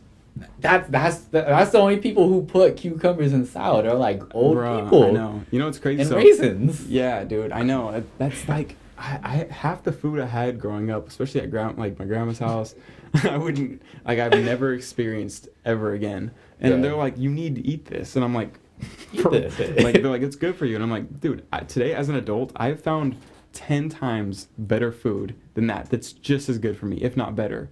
Yeah. With less effort too. I can't cook, but I'm pretty sure I could probably whip something up. You can go to Costco and get, bro, a steak. Get a steak, bro. You get protein, you got vitamins, iron, all that. Yeah. But they're trying to get me to eat blue cheese as a kid. I'm like, what the hell? Like, what? What are we doing? Do you like raisins, or are you anti-raisins? I have to think about it because I've had a raisin since I was in 2nd grade. It's like for me it depends, because like there's like bagels where there's like raisins in them, and those are good. I can like get down those. with raisin bread. Raisin bread, yeah, raisin bread. Raisin bread's good with the cinnamon swirl around it too. Yeah. Different story. If we're talking about straight up raisins, like let me get a box of raisins. Let me eat a box of raisins, dude. Yeah, is that a serving size of raisins? Like, dude, they would give that as snacks at school to me, or like breakfast or whatever. You walk into the cafeteria like first thing in the morning. That's like they usually just they just had like the little boxes of raisins or whatever, and it's just like take one. Yeah. Are there even any nutritional value to that other than like, because I know it's got to be loaded with sugar. There's got to be a lot of sugar in it. I don't know actually. I assume that since it's a dried up grape, that it would have this somewhat same like nutritional value. Grape value? What does a grape do for you? I don't know. Hydrates you, and then what? But if you dehydrate it, now you're taking away the good thing about a grape. And I love grapes. Grapes are good. I can get down with some grapes. I could eat like a whole like. Those candy grapes are good, or the cotton candy ones. Have you had those? Nah, I don't think I have. Oh are they that good? They're pretty good. They taste just like cotton candy. It's weird. Oh damn. I know I don't know if they're real grapes or if they're like something's done to them, like chemically. Grapes. Yeah, some kind of like artificially grown grapes. You might have to ask RFK about that. His cotton candy grapes aren't. The thing is, they give you lung cancer. Processed foods. They got red 4D. It's over. Look, we have good intentions. All right, don't come from my neck. And I keep saying that every time I say that. I think of Charlie Kirk, dude. But that was my first thought actually. Thanks for not saying anything. Thanks for being respectful.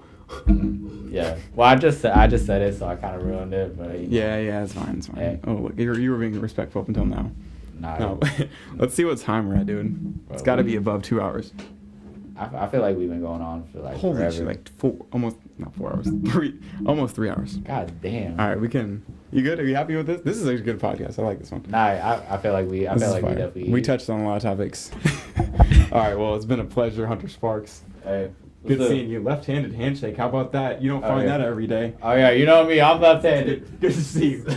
Great to see you, pal. You got quite the forearm on you, don't you? Oh, you got some. You got that good grip. You rock climb at all? You know, back in my day, I used to. How about that? Let's make it a 3 cool sometime, eh? That's good. All right.